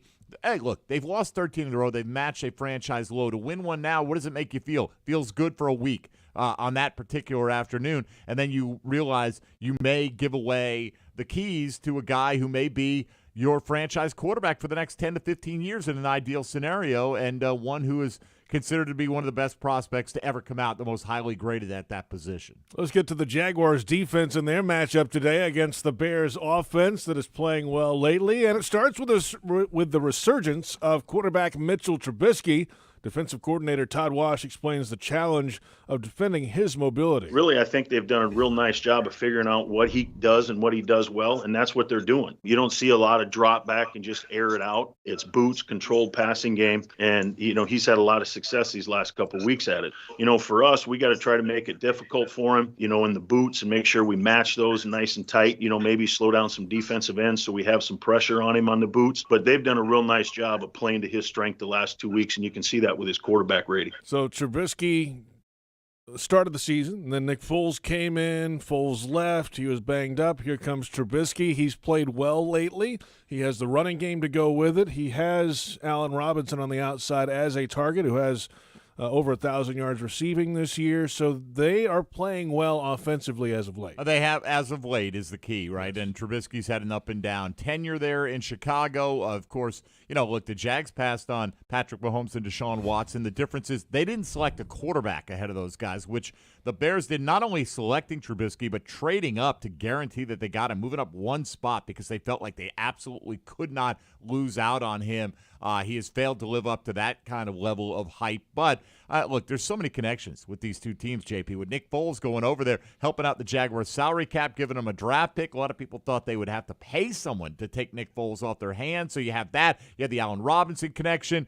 You have the Sean Gibson connection. You've got the Mike Glennon connection. There are all kinds of ties between these two teams. But Foles, barring injury to Trubisky, likely won't see the field today because he has come on and kind of righted the ship offensively for that team. That's a lot of revenge games to keep up right, with. I mean, that's right. Which one do you keep? I've always wondered, and I may have brought this up to you before, people talk about a star player like Allen Robinson revenge game. Well, what about all his former teammates who may feel like, hey, well, you abandoned us? I don't, you can come up with a narrative any way you like. Well, yeah, the guys on the field today for the Jaguars defense have they never weren't played around. with him. Right, That's I right. understand. But you know what my point is. A guy will leave and he'll come back the next year and it'll be all the same teammates, but they focus on that one guy's opportunity for revenge. So plenty of changes for the Jaguars this week. James Robinson downgraded to out yesterday with an ankle injury. Quentin Meeks signed to the active roster at cornerback from the practice squad. Sidney Jones, cornerback, placed on injured reserve with an Achilles injury. So the changes continue. Dustin Colquitt signed as a punter this week. He'll be available today. That's a lot of change. And going into this week, the Jaguars had 79 players that have played a snap this year on special teams, offense, or defense. It's tied with 2 other teams for the most in the league this year. It is still the most, obviously, in franchise history. The Dolphins last year had 84 players play. So the Jags today, in theory, could get to 81 possibly in this game, if not a little more. I mean, they've got another week to flirt with that record. Yeah, way too many. And, that's just the nature of the injuries that they've had, the ineffectiveness they've had at various positions. Look, I think everybody feels bad for James Robinson as he has got an opportunity to take down some significant Jaguar and league marks, as an undrafted rookie. But I feel really bad for Sidney Jones as well, who, when healthy this year, was playing as well or better than any cornerback on the team, and that Achilles tendonitis has not allowed him to take the field in quite some time now, and he's getting shut down. So, he was a guy that around midseason we're like, wow, you might want to look into investing in a new contract for this guy. He could be a piece for the future. You wonder now with a new general manager coming in to make these decisions, how he's going to view a player who hasn't been able to stay healthy. There you have some of today's top stories, and the Jaguars Game Day radio broadcast is presented by ViStar Credit Union. If you believe no car payment for 90 days is better, join ViStar, a standard feature on new or used car loans. ViStar never forgets that it's your money. Let's take another look around the National Football League, and I'll start with this. There was a report a moment ago around the Cleveland Browns and a walkthrough in a parking garage today with the new wide receivers that are going to start today for the Browns in the cold temperatures. The Browns obviously don't do that normally. No, Marvin Hall was literally the only wide receiver with any experience with the team that they had left following their top 4 guys going on the COVID-19 list due to contact tracing yesterday, and I think it was B.J. Goodson, the linebacker, who was the guy they were exposed to, but there were 6 Browns that went on the list that won't be available when they take on the Jets today, which Jaguar fans are very aware. We are rooting for the Jets to win another football game and make life easier for these Jacksonville Jaguars. Look, if the Jets win out and the Jags win out, everything's copacetic, man. Then you get a couple of wins and you still maintain the top pick in the draft. You can't fall below number 2 right now, but that would be big if the Jets could get one against Cleveland today. So that's in the air out there. Yesterday we had a triple header. Miami and Las Vegas combined for 5 scores in the final 4 minutes and 1 second of that game last night. A last-second field goal by the Dolphins' Jason Sanders propelled Miami to the victory. Quarterback Ryan Fitzpatrick had come off the bench to replace a struggling Tua Tagovailoa to lead the fourth quarter comeback. Miami, in winning, moves a step closer to clinching a playoff spot. The Raiders were eliminated from postseason contention. Earlier yesterday, Tom Brady had the 3rd biggest passing half of his career, throwing for 348 and 4 touchdowns as the Buccaneers clinched a playoff spot with a 47-7 beatdown of the Lions. And Brady just didn't play in the second half. They went to Blaine Gabbert, and he threw a couple of scores. Former Jaguar Leonard Fournette also ran for a touchdown yesterday, so the Bucs are rolling. They clinched a playoff spot, and we'll see where they ultimately end up. And word has it they'll probably rest a lot of starters in Week 17. Thanks to the Cardinals' 20-12 loss to the San Francisco 49ers, Arizona lost control of their playoff fate and handed the reins to the Chicago Bears. The Bears, the Jaguars' opponent today, now get into the postseason. They know with 2 wins, no matter what Arizona does in Week 17 versus the LA Rams. So the Bears in Jacksonville to take on the Jaguars. What about the rest of the Jaguars division? Around the AFC South, 4-10 Houston hosts 3-9-1 Cincinnati in a game with obviously no playoff implications. But the other 2 have massive playoff implications. Indianapolis at 10-4 in Pittsburgh taking on the reeling Steelers, who started 11-0. They've dropped 3 in a row. An Indy win and a Ravens loss puts the Colts in the playoffs. Pittsburgh, however, can clinch the AFC North with a victory today. Tennessee at Green Bay on Sunday Night Football. The Titans at 10-4 lead the AFC South. Green Bay has clinched the NFC North.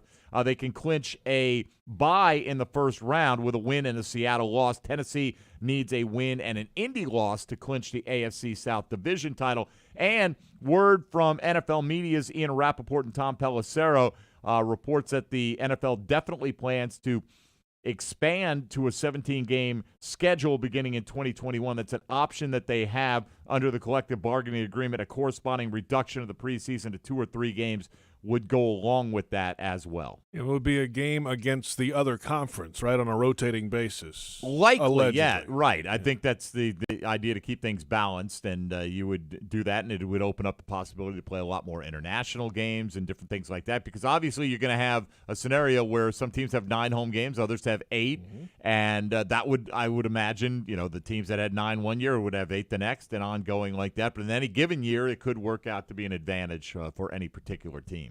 Farrah and Farrah reminds you to continue to wear a mask and help prevent the spread of COVID-19. Farrah and Farrah, protecting you and your family since 1979. We're back in a moment with First Rounds on Us, our weekly visit with our resident first-round picks, Tony Baselli and Jeff Lageman. The Chicago Bears and the Jacksonville Jaguars tee it up today at 1 o'clock, and this is the Publix Tailgate Show on Jaguars Radio.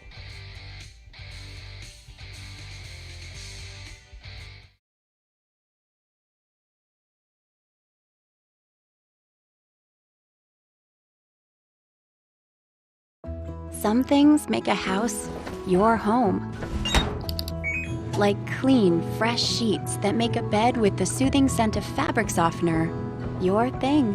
When drying clothes with natural gas, you get faster, gentler drying times, save money, and earn a rebate up to $150. Your home. Our safe, reliable, efficient energy. Love natural gas. Find rebate details at peoplesgas.com.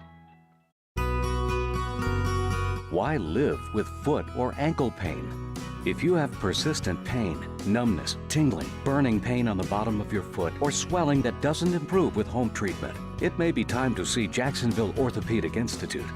Our foot and ankle specialists have innovative new options to help you get back in the swing of things without persistent pain that slows you down. Call JOI 2000 or go to joionline.net for an appointment. Everyone's so busy keeping up. Forget about the Joneses. We all on our telephones with the texts and the tweets and the beats. What he said, she said, can't even follow the thread. Down the hole, we all go. Me, I like keeping up too, with my Corona and my attitude. That's La Vida Más Fina. Relax responsibly. Corona Extra Beer, imported by Crown Imports, Chicago, Illinois. Hey, Florida drivers and motorcycle riders, don't fumble. Do your part to stay safe on our roadways. Florida has observed a significant number of motorcycle fatalities and crashes. Drivers, watch for motorcycles. Don't drive distracted. Motorcycles are hard to see. Take the extra effort to look for them. Riders, play defense. Always ride responsibly. Wear proper gear. Make yourself more visible. Get trained and never drink and ride. On the road, safety is worth way more than 2 points. Brought to you by the Florida Department of Transportation. Hey Jags fans, did you know you can ride your bike to every Jaguars home game at TIAA Bank Field and valet park it for free? That's right. Stop by our bicycle check-in tent, sponsored by Alert Today Florida, near Gate 1 at TIAA Bank Field. An on-duty Zencog bike professional will park your bike and ensure it's secured during the game. When the game's over, return your claim ticket and pick up your bike. For cycling safety tips, visit alerttodayflorida.com. Remember, Alert Today, alive tomorrow, because safety doesn't happen by accident.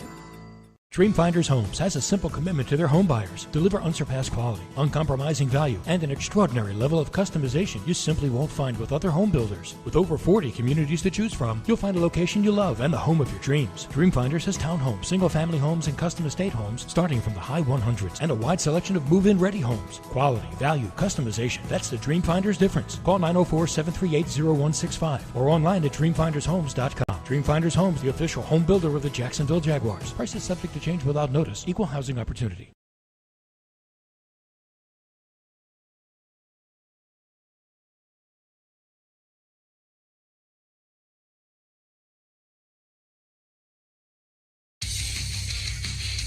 JP Shadrick, Mike Dempsey from the Hanania Subaru of Orange Park studio at TIAA Bank Field. The Publix Tailgate Show continues ahead of today's Bears-Jaguars matchup.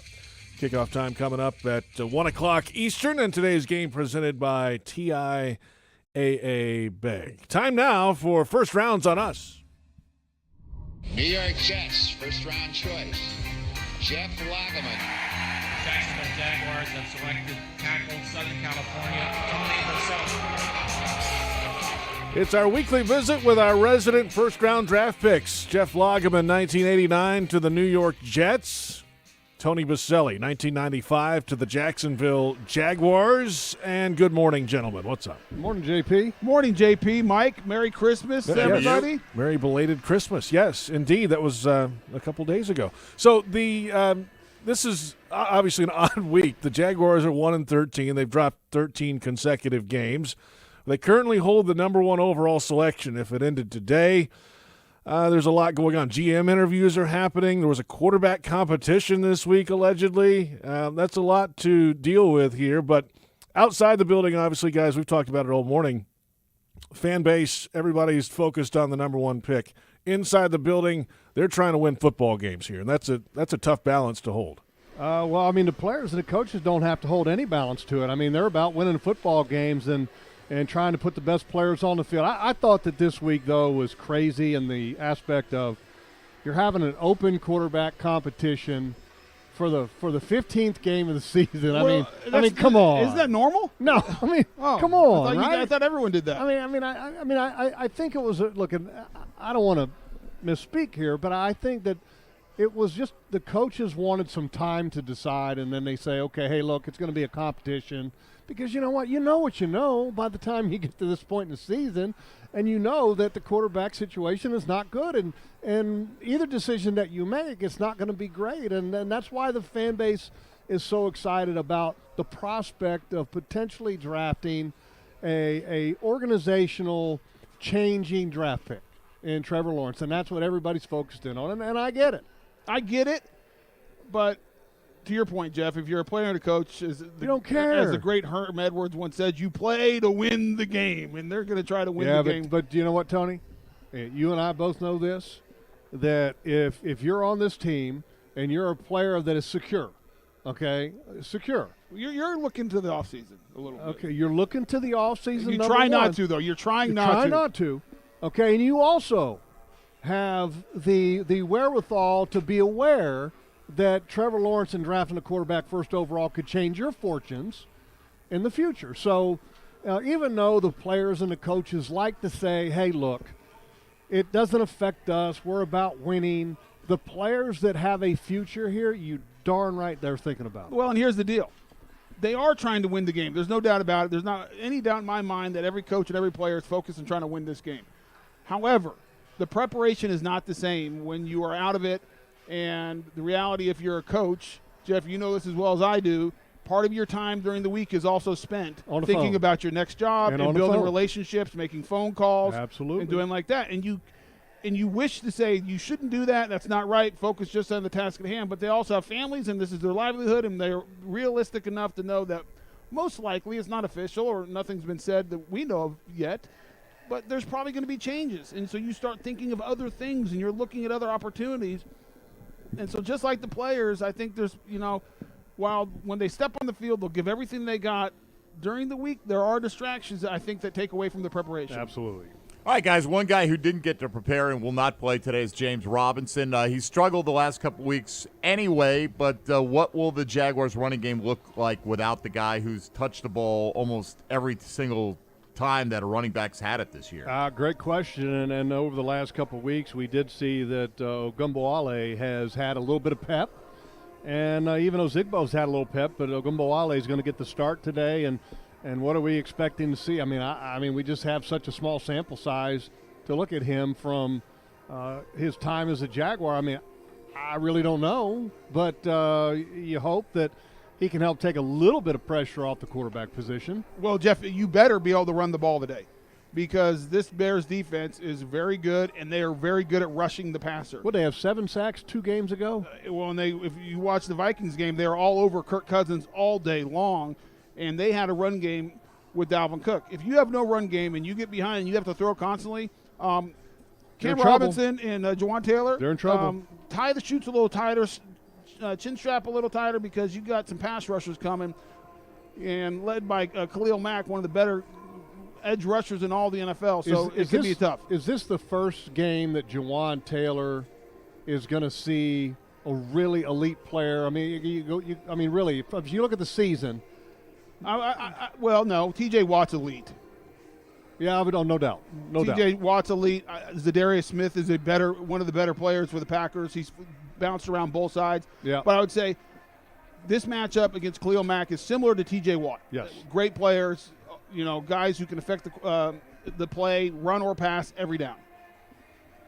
You mentioned the running game there. Ogunbowale has 4 carries for 24 yards this year. Good yard. Hey, that's a good average, yards per yeah. carry. I mean, that's really good, guys. 6 yards a carry. If we can get that today, we'll be in business. I think the most important thing, though, about today's game is that you're missing your best player.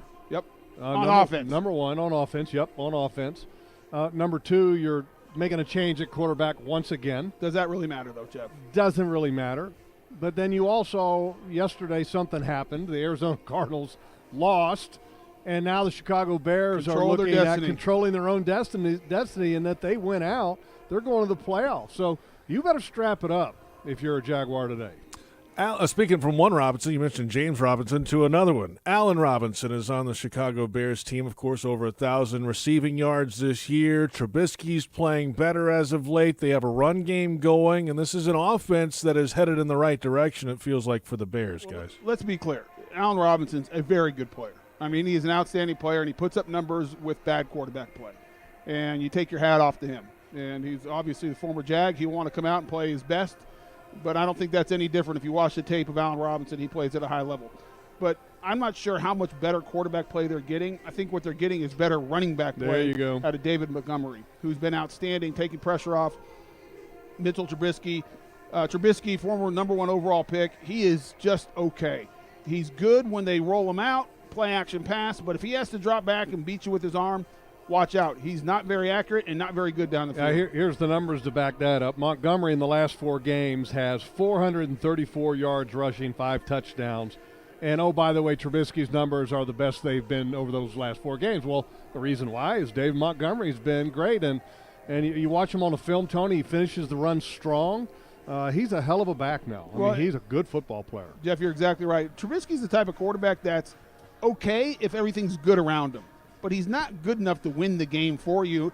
And the perfect example is the run game gets going, David Montgomery, you get better play. Yeah, well, one of the coaches. Where have we heard that before, by the way? One of the coaches this week was talking, and it was defensive coordinator Todd Washington. He said, look, Trubisky's excellent, play action, getting out of the pocket, can run, he's a threat.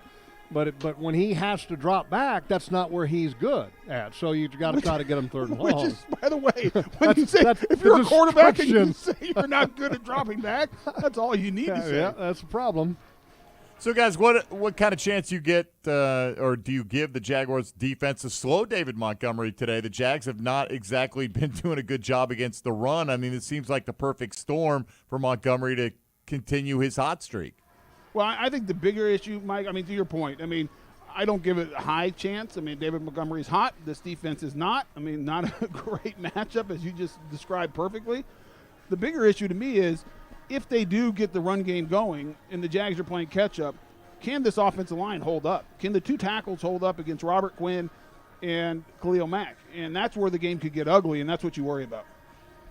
Jaguars have a punter this week. Dustin Colquitt. Good. That's good. He's been in the league since. Well, I actually got a couple of them, JP. Right. I mean, I just kind of confusing in that last week you don't even have a punter. You go from 0 to multiple? And now you got 3. That's what I mean. Got 1 on practice squad, 2 on your active roster. 1's actually on COVID list, but almost wish you'd had one of those guys last week, and then you could have brought him up to punt in last week's game instead of asking Jeff, your kicker don't look in the punt. past. Look to the future. We got a punter today. Yeah, just interesting. It is interesting, to say the least. Hey, let's come back in a moment and get ready for the Geico Fantasy Outlook. 1 more week of stats, and then we'll crown a champion in Week 17 next week, and it might be me. Or it might not be me. I'm going to go with might not. We'll find out in a moment. The Bears and the Jaguars at 1 o'clock, and this is the Publix Tailgate Show on Jaguars Radio.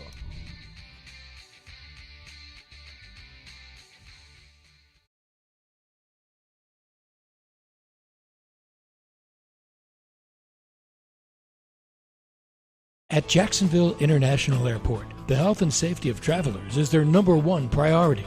They're doing everything they can to mitigate the spread of COVID-19, from adhering to CDC cleaning guidelines, requiring facial coverings in the terminal, and encouraging social distancing at every point of the airport experience. For a comprehensive look at what the airport, airlines, and their shops, restaurants, and rental cars are doing to keep passengers safe, please visit jacksairportcares.com to learn more.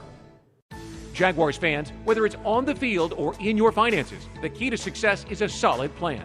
From high-yield banking to home lending, into retirement and beyond, TIAA Bank offers solutions that can help you achieve your goals and make the most of your money. It's time for a plan.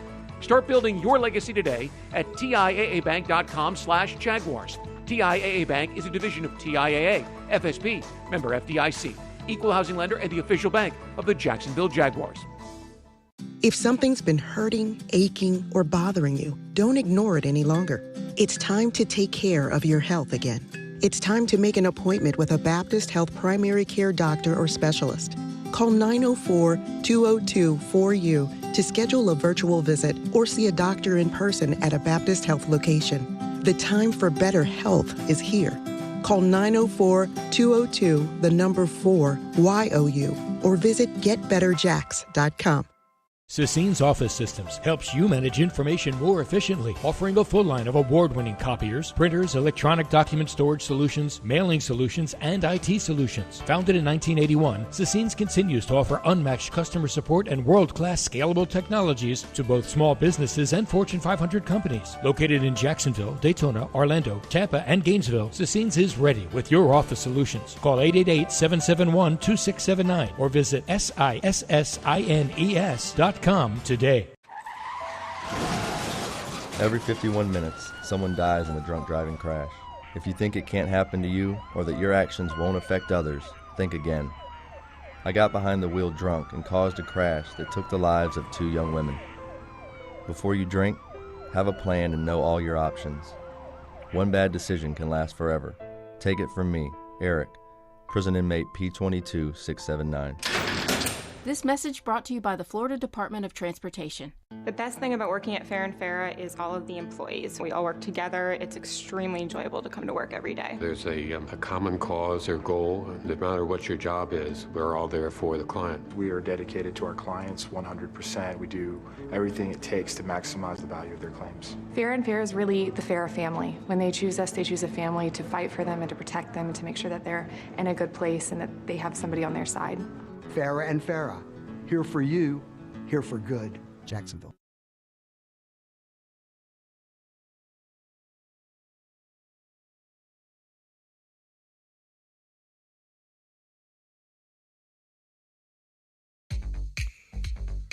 JP Shadrick with Mike Dempsey from the Hanania Subaru of Orange Park Studio at TIAA Bank Field. The Publix Tailgate Show rolls along ahead of the Bears and Jaguars in Week 16.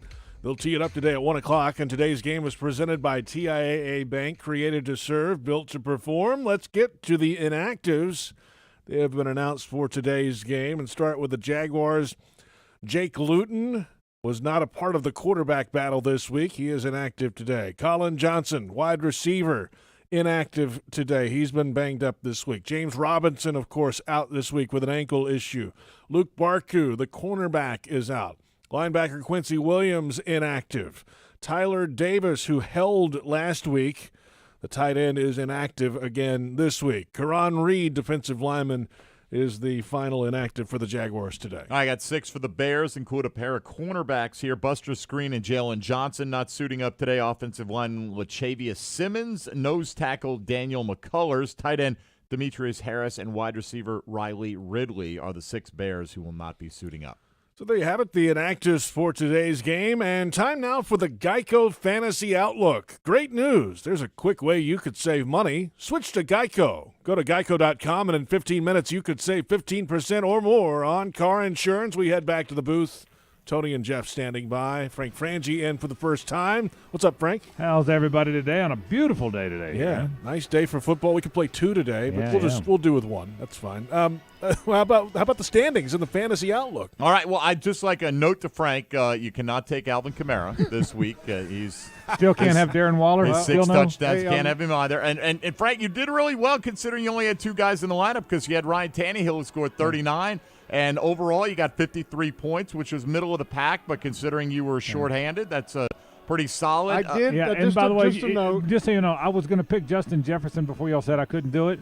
He had about 18 last week too, Mike. That would have been good. I'm throwing that in there. Yeah, and I did tell Frank that there were some games that have already been played.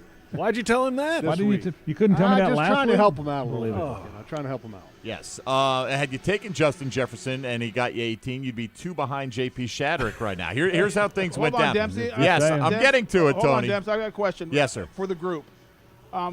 The last couple weeks, every player I pick has their worst game ever or gets pulled during the game. Yes. I'd like everyone to thank me for picking all Rams that led to the Jets' victory last week. And I plan on picking all Browns, but I need an exemption from one of you guys because I've already picked Chubb and Kareem Hunt. So just to put the kibosh on, the Baselli kibosh, to make sure the Jets win again, I'd like an opportunity. That's called Dearness Johnson. Come on down. Can I pick one of those backs twice just to make no, sure you they may don't not. play? No, I couldn't even pick a guy last week. No, I'm still bitter. No. Okay. Wasted 20 seconds. Yes. I'm just asking. That's what I'm saying. Go deeper on the depth chart there. Find a guy. All right, here's what Tony last week, because he did pick the Rams, ended up with 31 points. Not a strong showing there with Jared Goff, Cam Akers, and Cooper Kupp. Let's see, JP last week had only 43 points. He also had a Ram, but he had the good one, Robert Woods. But Ben Roethlisberger did him in. We mentioned Frank with his 53 last week with only a two-man team. Jeff had 58 with Kirk Cousins, Derrick Henry, and A.J. Brown. And Jalen Hurts, come on down for 40 for me. 81 points, and now Logs leads it by 10 heading into the final week. It's 862 to 852. JP at 773, Frank's at 753, and Tony's still looking up at 700 right now. Perfect. So that's where we stand. Tony, JP, Frank, Jeff, and myself in that order, taking a quarterback, running back, and either a wide receiver or a tight end. Tony, you're up. Baker Mayfield. Okay, Baker Mayfield it is. Jalen Hurts. Jalen Hurts it is. That's a quickie there. Ran to the podium. He did. He rushed the card up there. Frank, you're up, sir. I will take Matt Ryan. Ryan, okay. At least we know he hasn't played yet. Jeff? Good thing to know. My turn? Yes, sir. I will take Ryan Tannehill. Tannehill, I guess I'll be taking quarterback last as everybody went right down the line right there. I'll be the bad guy. I'll take David Montgomery. As we often say, or as I often say, it's a game of math. Yeah, nobody's giving him a hard time. They gave me a hard time. Give me a hard last time week. if you want to. I picked Dobbins. They gave me a hard time. I already wrote the name down, and I'm going to go with Travis Kelce as my wide receiver / tight end this week. Jeff, back to you. I will take Calvin Ridley. Okay. Frank? Austin Eckler. Eckler. JP? Allen Robinson. Oh, there you go. Getting on board. Tony, you get your running back and your wide receiver here. I'm going to go Hooper. Okay, Austin Hooper. Like it. And I don't know who the third or fourth running back for the Browns are. Is it Dearness Johnson, I think? Yeah, but that's not going to help the Browns. I'll go. Give me Le'Veon Bell. All right, Lev Bell. It is. That's a solid choice this week. JP, need a running back? Apparently it was going to be Le'Veon Bell. Yeah, I guess I'm going to, David Johnson, Texans. Why not? Playing the Bengals. David Johnson, I like that one as well. Frank, need a wide receiver or a tight end? A.J. Brown. A.J. Brown. Running back for you, Jeff? J.K. Dobbins. J.K. Dobbins, and I'm going to go with Deshaun Watson at QB. All right, so Tony's got Mayfield, Bell, and Hooper. JP's got Jalen Hurts, David Johnson, and A-Rob. Frank goes Matt Ryan, Austin Eckler, A.J. Brown. Jeff's got Tannehill, J.K. Dobbins, and Calvin Ridley. I go with Deshaun Watson, David Montgomery, and Travis Kelce today. Again, 10 points separate Jeff and myself at the top. Tony would need to outscore Frank by 61 to get out of the cellar. I'm not playing for second. I'm playing for last. I'm the champion. You've done well then. I did everything I wanted to do. I won a championship. JP is not going to win a championship. That's my second most important thing. So it's all good. It's not a guarantee yet. There's a I guarantee. have a big day. Pretty close. I have a big day. Yeah, I guarantee you're not. Fairly close. I could have a huge day, in fact. You could. It's possible. Yeah, Jalen Hurts scored 40 last week. That's what I'm saying. And he's playing Dallas this time around. So don't count him out. Don't count him out. Thanks, guys. Appreciate right, it. guys. This is the last week to score, by the way, because will announce a champion next week in Week 17, right? That's right. That's how it works in fantasy. That's how we do it. That's how we do it. We'll hear from Tony and Jeff coming up in the final hour on Countdown to Kickoff. Time now for the Frank Frangie File. We visit longer with Jaguars play-by-play man Frank Frangie. And here we go, the home finale today, Frank. It's, right around 50 degrees and bright sunshine today here in Jacksonville. You can't ask for much more. No, it's a beautiful day, JP. It really is. This is a perfect football weather. Some folks from the north would tell you perfect football weather is 30. For us, it's about 55 and not a cloud in the sky, right? So it is a beautiful day. In the most odd, surreal seasons, we have an odd, surreal day to end our football season, at least at this stadium, but it's a beautiful day to do so, no question. Yeah, and Frank, I mean, look, nobody on my show, and I would imagine it was pretty similar with your show all week long, really wanted to talk about the Ravens game or the Bears game upcoming. They all wanted to talk about the Jaguars finding themselves in the pole position in the NFL draft. I mean, what was your experience covering them this week? Just everything you just said, Mike, exactly the same. All the talk was about Trevor Lawrence, and that's look, today there's a football game to be played, and I heard what Jeff and Tony said, and they were dead on earlier. These coaches and these players are going to try and win this football game because that's what they're paid to do, and it's what they should be trying to do. But it's naive and disingenuous to suggest that the other isn't out there and it isn't more prominent. This team's never had the first pick. This team never had the most relevant guy to come into the league. This team's never had the kind of coverage that will come with that if indeed they're picking first. So to expect fans not to feel that way, Mike, is not fair. And these fans have been loyal, and they're wonderful fans, and they've waited a long time for something special. And, yeah, there's no guarantees with the draft, I know that. But to suggest that isn't out there or shouldn't be out there is wrong and unfair. So the same experience you had, I think we all had, that, if we're being honest, is what fans are talking about today. It's amazing we're talking about the draft, the number one pick. There's not even a GM yet. They're doing interviews right now, and that kind of tells you the world we're living in these days. It's just a strange time when you have pretty much a slam dunk number one, whoever that player is going to be, no matter who picks there, but you don't know who's going to be making that pick for the Jaguars yet. I think that's part of the storyline too, JP. That's how surreal this whole thing is. But it could be positively surreal in that, look, it's been a hard year for the Jags. It's been a hard few years for the Jags and their fans. And again, I'll always side on the side of these fans who've been so good, and the organization which does such a good job with marketing and trying to get fans in the stadium, and it's such a well-run group on so many levels that way. But they need the team to be better. No, I don't think anybody would debate that. Well, for the first time, this is the team with all the cap space. This is the team that might wind up getting the generational player. This is the team that everybody's going to be talking about in the offseason, and there's some energy there. That doesn't affect today's game. Again, I'm going to call today's game as excited as I can every time the Jags make a first down or score a touchdown, because that's our job, right? But the bigger picture's out there, and you're right. There's not a GM yet. We don't know what's going to happen with the coaching situation. Nobody knows that. We don't know what's going to happen with the draft. But, again, there's a palpable buzz about all of that. There really is. There's no question, Frank. And, bringing it into a focus on today's game, matching up, you look at all kinds of problem areas here. David Montgomery's playing great. The Jaguars are struggling to stop the run. You got Khalil Mack on the other side. You've had a quarterback competition, which is nearly unheard of in Week 16 of the NFL season. What do the Jags have going positively for them heading into this game? Well, the one thing that I think could keep this game close, Mike, to your question is the Bears have been a sporadic franchise, particularly offensively, through Matt Nagy's era and the Trubisky era. They've been up and down. Trubisky's had the job. He's lost the job. He's been a good runner. He's been an awful passer at times. Nick Foles came in for them this year, and it went miserably. So this isn't exactly the Chiefs that are coming in here to play. I think I'd be surprised if this game isn't close for a while. So in terms of specific player-by-player matchups, it's going to be tough for the Jags, other than the fact that I don't think Mitch Trubisky's a skilled passer. As good as A-Rob is, and as good as they've been the last 3 games, they've scored 30 points or more the last 3 games, which is unheard of for that franchise. I still think they're an erratic team. I'd be surprised. Last game at home, a lot of Jaguar young players playing for their future. A lot of guys are taking some pride. They're in that locker room. They hear people talking about just keep losing so you get the first pick. And that's not how they feel. So I would think the Jags are going to play with some pride today, Mike. The Bears have been a sporadic team offensively over the years, despite what's happened the last 3 weeks. I'd be surprised if this game isn't close for a while. I really would. James Robinson not available today at running back.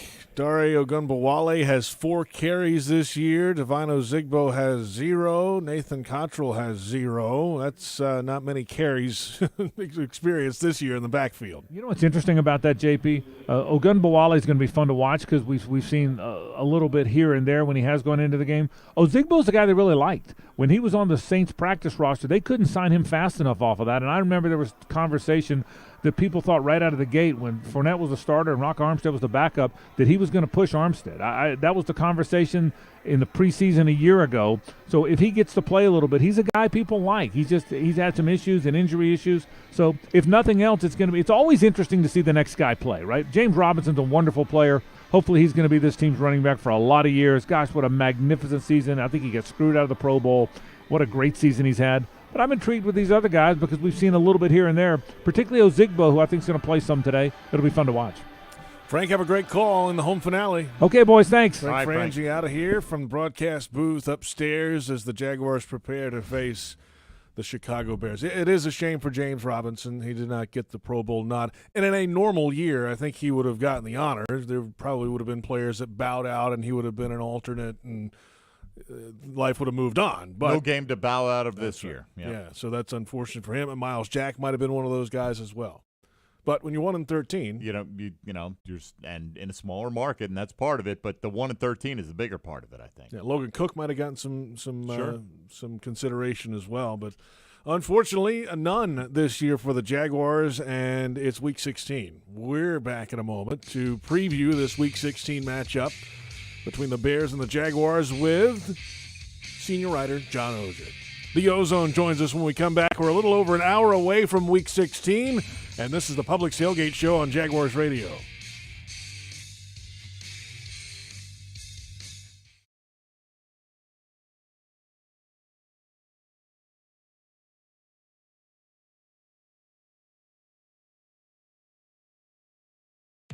At Tropical Smoothie Cafe, one taste and you're feeling good now, smiling wider now, seeing brighter now, bucket dunking now, namasteing now, popping a wheelie now, living lighter now.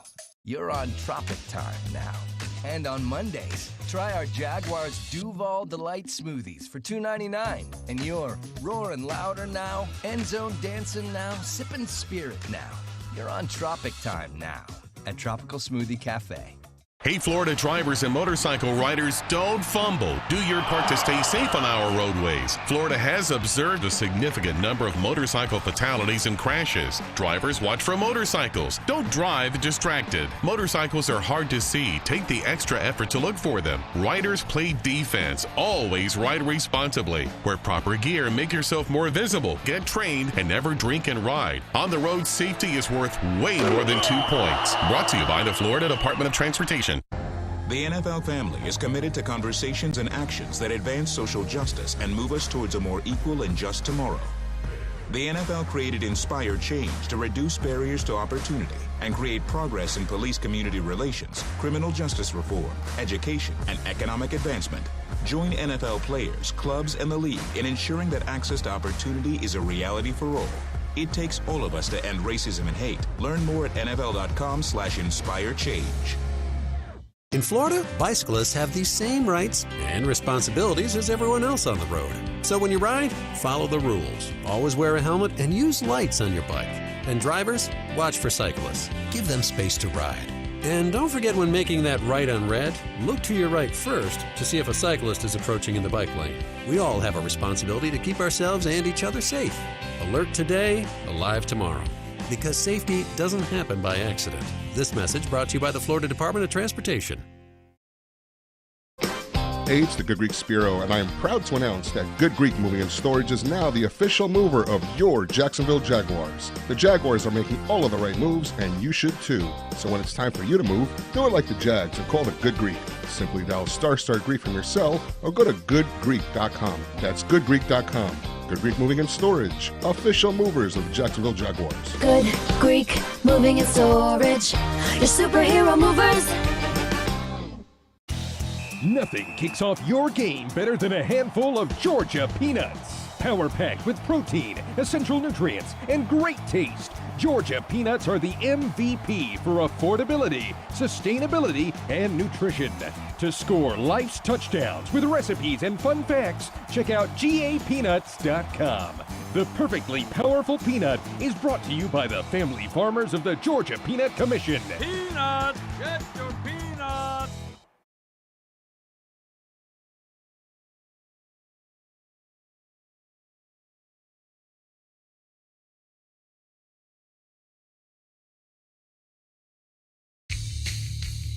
Final moments of the Publix Tailgate Show. The Chicago Bears and the Jacksonville Jaguars tee it up today at 1 o'clock at TIAA Bank Field in Week 16. And today's game is presented by TIAA Bank, created to serve, built to perform. Saving you money on car insurance has been in Geico's playbook for over 75 years, so what are you waiting for? After the game, get a quote at geico.com. Time now for a visit with the Ozone. This broadcast is ozone friendly. The Ozone. Jaguars.com senior writer John Ozier joins us from the broadcast booth here at TIAA Bank Field. And Merry Christmas to you, John. Merry Christmas, JP. Mike, how you guys doing? We're doing well, John. Good. Thank you. Hey, what did everybody else say already?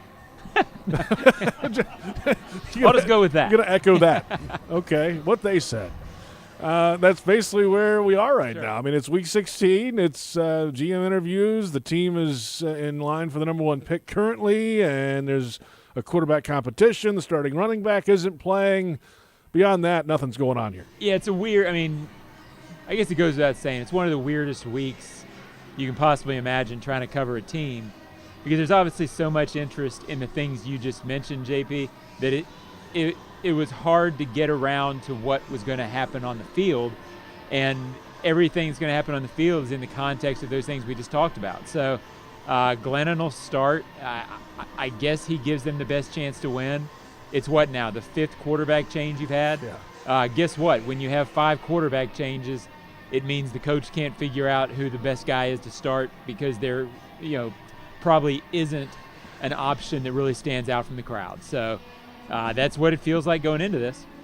John, I understand coaching staffs doing whatever they can to win a football game in that particular week, but we also, it's not, unique to the Jaguars. You get late in the season and you start taking a look at younger players when you're talking about teams that aren't going anywhere. So why do you think they haven't opted to go back to Jake Luton or at least seriously put him in the mix? Well, I think regardless of how fans feel, they really want to win.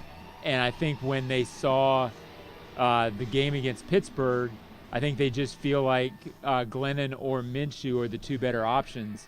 And, I think that's, if you put Doug Marrone on a lie detector test, which you usually don't need to because he doesn't lie, I think that's it. I think he looks at it and sees these two guys are our best option.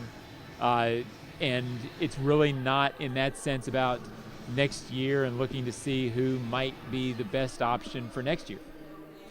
John Ozier with us, Jaguars.com senior writer. No James Robinson today. He's been battling some stuff the last few weeks, fighting through it, and it's his rookie season, obviously. He's got some milestones ahead of him here, but I'm sure if you asked him, he probably wanted to go, but that ankle just sounds like it wouldn't let him go today. Yeah, and there does come a point where with a young kid who's clearly enthusiastic, I'm sure I said this to Mike and you on shows this week, young kid who's clearly enthusiastic, wants to squeeze as much out of his rookie season, in a sense, probably still wants to take advantage of opportunity because, a year ago he didn't know he was going to get this chance. So he's still fired up, ready to go, very young. So there is an element of protecting a kid from himself if he was risking anything in terms of not being able to push off on the ankle, in terms of playing out there to protect it. So I think that has an element of it is that you don't want to put him in a situation to get further hurt. And, beyond that, I don't know how hurt the ankle is, but I'm assuming it's hurt enough to merit that. So, John, what do you expect the Jaguars' approach to be with Ogunbowale and Ozigbo today? I don't know. I wish I had a great answer. I'm sure they'll try to establish the run in the way they did with Robinson. The reality is they haven't run very well the last couple of weeks because teams have stacked the box against Robinson, not respecting the passing game. I guess they will run them a lot early to see. But I think the reason you're playing Glennon is because he's the one guy on the roster you feel you can trust throwing the ball downfield. So I would expect more passing early than running. But I guess I'm not sold. I mean, I guess I'm not passionate banging the table. That's what's going to happen. Bears pass rush, Khalil Mack, of course. And then on the back end, they have guys that can not only take the ball away but can score with it. Eddie Jackson, the safety, is one of those guys. Deshaun Gibson on the back end, too. Now let's flip it around. The Jaguars' defense today against this Bears offense, got to stop the run first. We talked about that all morning, John. But then Allen Robinson is on the outside, former Jaguar we know very well. Yeah, and everybody talked last week about Jan being really motivated, Yannick Ngakoue, and I guess he was. I didn't necessarily sense it watching him because I felt like with Jan, some of his resentment was toward people who weren't here anymore.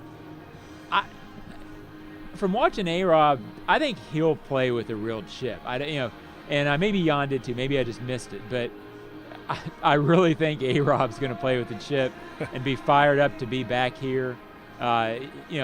He seems like that guy.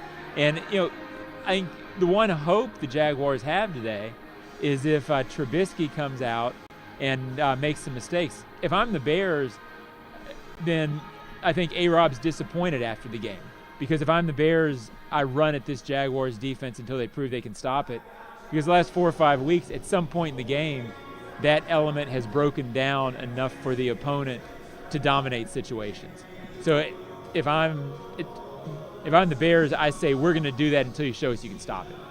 So, John, with all the talk in the era with the fan base knowing what's at stake in terms of the number one pick, how do you think that in turn kind of motivates the Jaguar players to kind of say, hey, you know what, you're counting us out, you're writing us off, you're doing this. We saw it last week with Mekhi Becton and a number of the Jets. Do you think we see a similar attitude out of some of the Jaguars today? Yeah, I think it's an element. But I think what happens with that element, it worked for the Jets last week because you got up. You got ahead, you got up 13-0. If the Jaguars can get a lead, I think that sort of motivation holds. If you're up 10-0, you've got a pick six or something like that that's happened good for you, then you're on the sidelines, you're fired up, and you start believing in it. If you don't, if the Bears do what the Titans and the Ravens have done the last couple of weeks and get up early, I think that sort of motivation fades fast unless you get success. Going to keep an eye on the Jets game, John? Well, yes, JP. Yes, I will. Okay, very good. John Ozier, senior writer, Jaguars.com. Enjoy the day today. We'll talk to you later. Thank you. It's a great day, by the way. It is. Nice. It's going to be fantastic. Nice Sunsplash, Florida, December day, 2 days after Christmas for the Bears and the Jaguars. Check out John's writing after the game on Jaguars.com. I think we'll all be checking in on the Jets game today. Absolutely. I think we've seen that dynamic now several times in the last few weeks. Jaguars social media going crazy over what the Jets are doing because they realize the impact it has on the Jaguars. So yeah, absolutely, a lot of Jets fans in the city of Jacksonville. We will keep you posted throughout the game on the ViStar scoreboard updates as well on the Browns-Jets matchup coming up, and of course the Jaguars have the Chicago Bears today, and that'll do it for the Publix Tailgate Show. We'll return with Jaguars Radio Network coverage with Countdown to Kickoff featuring CBS Sports senior writer Pete Prisco, pride of the Jaguars running back Fred Taylor, and the final word with head coach Doug Marrone before kickoff in Week 16. We're an hour away from the Bears and the Jaguars, and this has been the Publix Tailgate Show on Jaguars Radio.